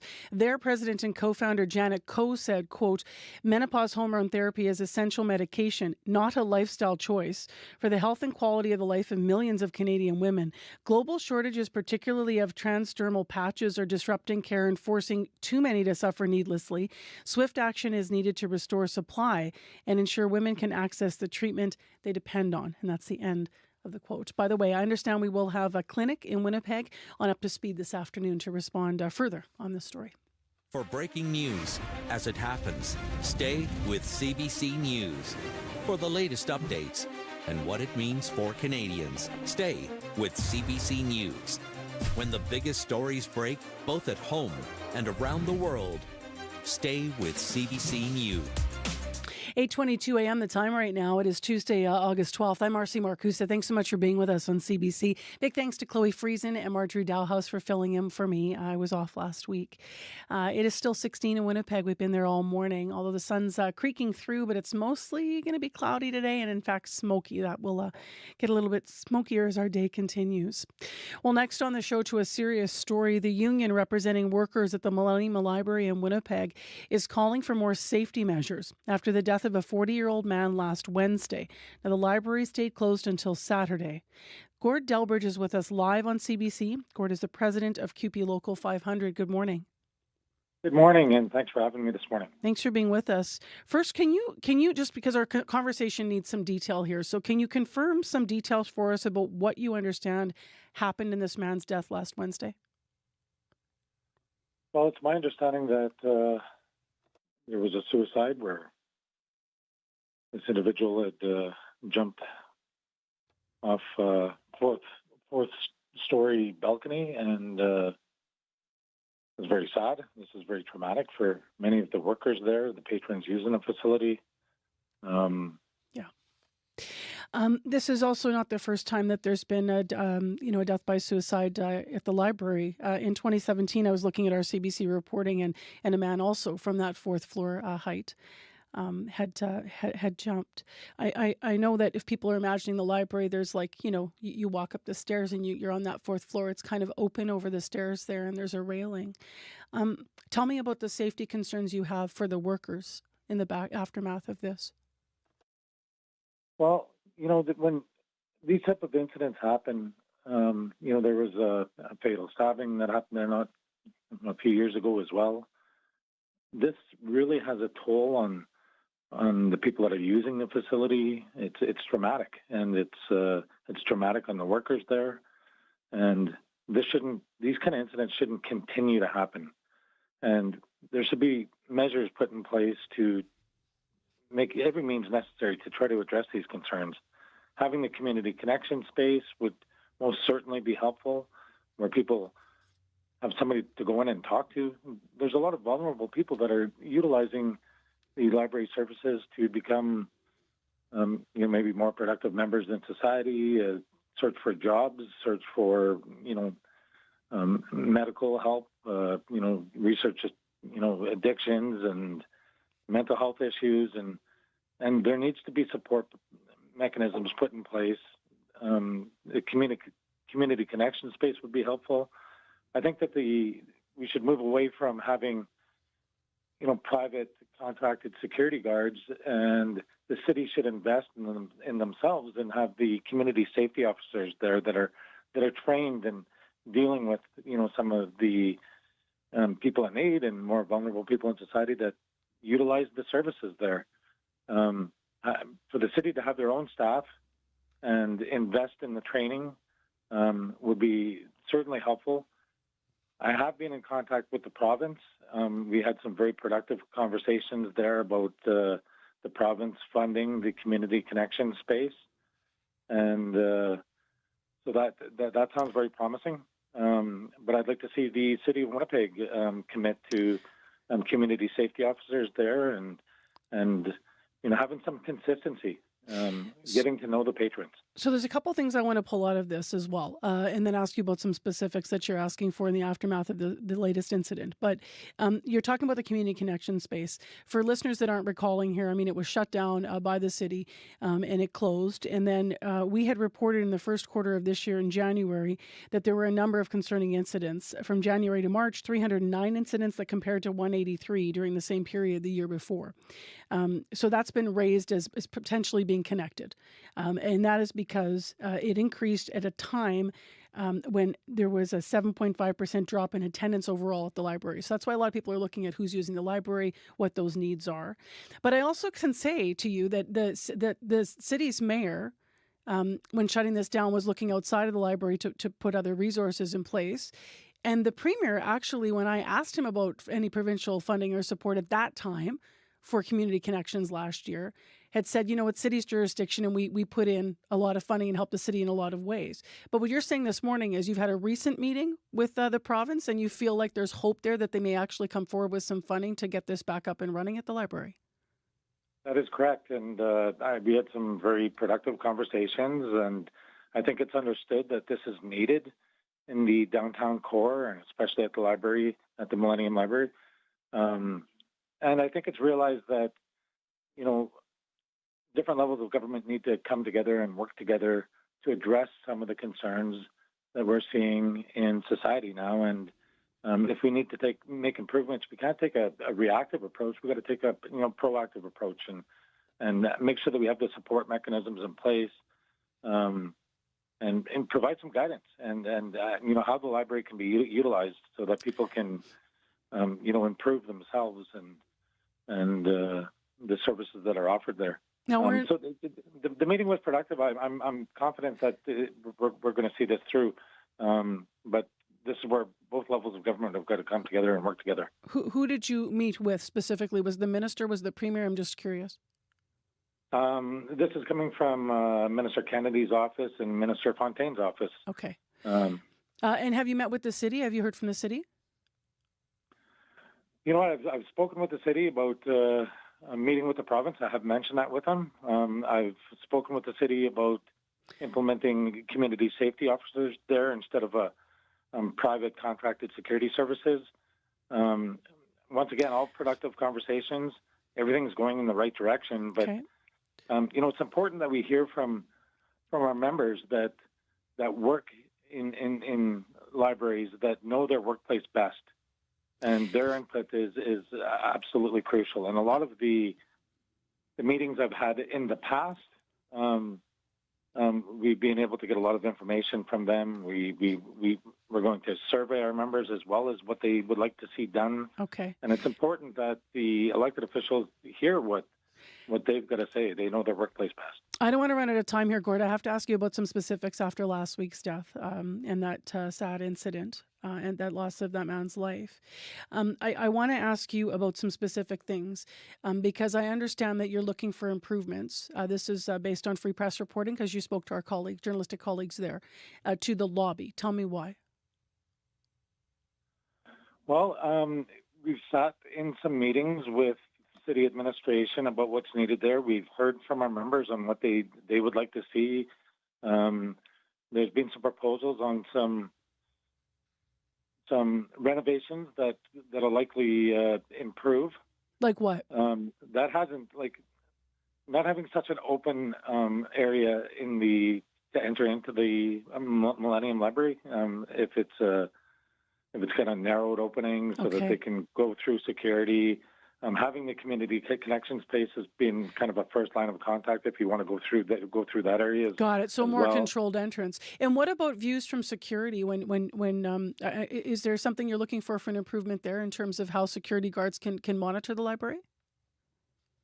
Well, first off, I think it's important that they improve the sight lines throughout the library. That's going to be important. But it's important to have security guards that are not contracted security services. The city needs to invest in our own staff, and we've got the staff. And this was the mayor's initiative, which was a great initiative that Mayor Gillingham had put forward, community safety officers. They've got excellent training. So you're looking for and that to return. We're just almost, we're a little late getting to the news, but I do want to ask you one last question because it's important. You're considering taking legal action against the city. What would make you, what would turn the page and do that? We need to make sure that the members that are working at Millennium Library, their rights are being protected. And we are consulting with legal. When these type of incidents happen time and time again, this is very traumatic, and this is a health and safety issue. And nobody should have to be reporting to work in an environment where they're in a traumatic incidents are happening on a day-to-day basis. That's going to stop. Thank you very much for being with us, Gord. Obviously, we'll hope to talk to some of your members and hope they're doing okay after what was going on, what happened last week. But thank you very much for being live with us. Thank you for having me. That's Gord Delbridge, president of CUPE Local 500, live on CBC, the union representing workers at the Millennium Library. And now, your CBC Winnipeg News. This is CBC News. Good morning, I'm Josh Crabb in Winnipeg at 8:30. It's mostly cloudy and 16 degrees downtown, 13 in Brandon and 14 in Dauphin. Researchers say satellite images and AI contain early hints of Manitoba's wildfire season. A group from University of Ottawa and Université Laval analyzed satellite images of the prairies and combined them with historical drought data. They found multiple overlapping early signs, including less snow coverage and vegetation that was less green and lush than usual. Hossein Bonakdari co-authored the analysis. He's an associate professor of civil engineering at the University of Ottawa. He wants to see more widespread use of remote sensing technology to identify areas at risk of fires. Two important tools for us, AI and satellite image, can help us to do right decision against wildfire at right time. You know, it's important. Timing is really important for fighting with wildfire. Bonakdari says such technology may not produce real-time data, but it can at least give a picture of what areas are at higher risk.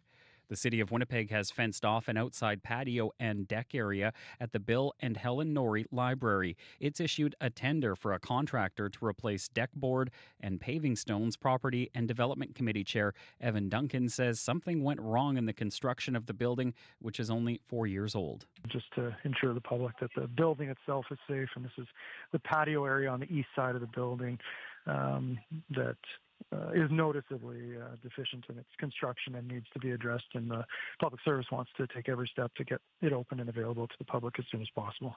The city has filed a lawsuit against 3 contractors who worked on the building. It alleges the contractors performed the work deficiently and is seeking unspecified damages. A statement of defense has not been filed. A City of Winnipeg employee is running to be the new councillor for Elmwood East Kildonan. Kyle Roach works for the Planning, Property and Development Department. He says that experience inspired him to get involved in politics for the first time. I think I looked around and wondered, is the sort of issues we're facing as a city normal? And I started researching this on my own time and really digging into it and found that it isn't. Roach says chronic understaffing in emergency services has led to delayed response times and staff burnout. He also wants the city to replace the Louise Bridge, which has been closed for repairs since May. Yesterday, another candidate, former political staffer Braden Mazurkowicz, registered to run. There are now 6 people vying for the seat. And the loss of trees in Winnipeg's public tree canopy last year was almost entirely offset with new plantings. The city says all but 24 removed trees were replaced in 2024. Advocates say it is a milestone after a decade of massive losses. But with disease, climate change, and development still straining the tree canopy, they say more needs to be done. Christian Cassidy is the executive director of Trees Winnipeg. We need to plant trees to get out of the tree deficit that we're in, to actually grow our urban canopy rather than just tread water and kind of fall behind every year. And so it's really up, not just the city's not going to tree plant us out of this problem. It's everybody. Cassidy says incentives for people to plant trees on their private property could be implemented in Winnipeg, but he argues the city first needs to offer support to those who cannot afford to plant trees. And that is CBC News from Winnipeg. Your next local news is at 9 o'clock. All right, thanks for the morning, Josh. You're welcome. That is Josh Crabb filling in our news department. With a last look at traffic, here's Sierra. Good morning. Got a call from Sean. Emergency vehicles are in the curb lane on the Osborne Bridge heading northbound. He said things were backing up. So if you're heading northbound there on the Osborne Bridge, make sure you're keeping left to pass and go slow if that's on your route so our first responders can do what they need to do in that situation. As well, still hearing about a stopped car on the west perimeter as you approach McGilvery's. That's heading north just past Oak Bluff. It's in the left lane last I heard, so you want to make sure you're keeping right to pass. And it does look like it is backing up there. So all right. Hope people got around safely where they needed to go, and we'll do it all over again tomorrow morning. We will. Thanks for your help. Thanks, Sierra. Thank you. Here's a can of worms on Radio Noon's Call-In today. What concerns do you have about driving in Manitoba? How safe do you feel on our roads? That's the call-in between 12:30 and 1. You can call, share your story, or you can call and just keep it clean, people. Don't swear. Every time you ask about traffic issues, I'm just imagining the listener line being full, right? Crazy. All right, that's a call in today because there was a certain report coming out, specific report lately from the CAA Manitoba. It was a survey they did on what concerns Manitoba drivers, so that's why it's the topic. Okay, let's do thank yous, and then we'll do some weather to end. Sorry, Abby. Chidi Akuma, Jenna Badosso, Jim Agapito, Shanley Vidal, Joni Nicolo, Josh Crabb, Megan Ketcherson, Darren Bernhardt, Abby Adiyemi, Brad Lilies, and Sierra Sanders. Thank you, thank you, thank you, thank you. Go. Smoke in the north and smoke on its way to the southern parts of the province. We're going to get to 22 today. I was speaking so clearly for the whole program, and now it's like, oh yeah, back at work. All right, back in the grind. Thank you, Abby. And thank you for listening, everyone. I'm Marcy Marcusa. This is CBC's Information Radio. We'll talk to you again tomorrow.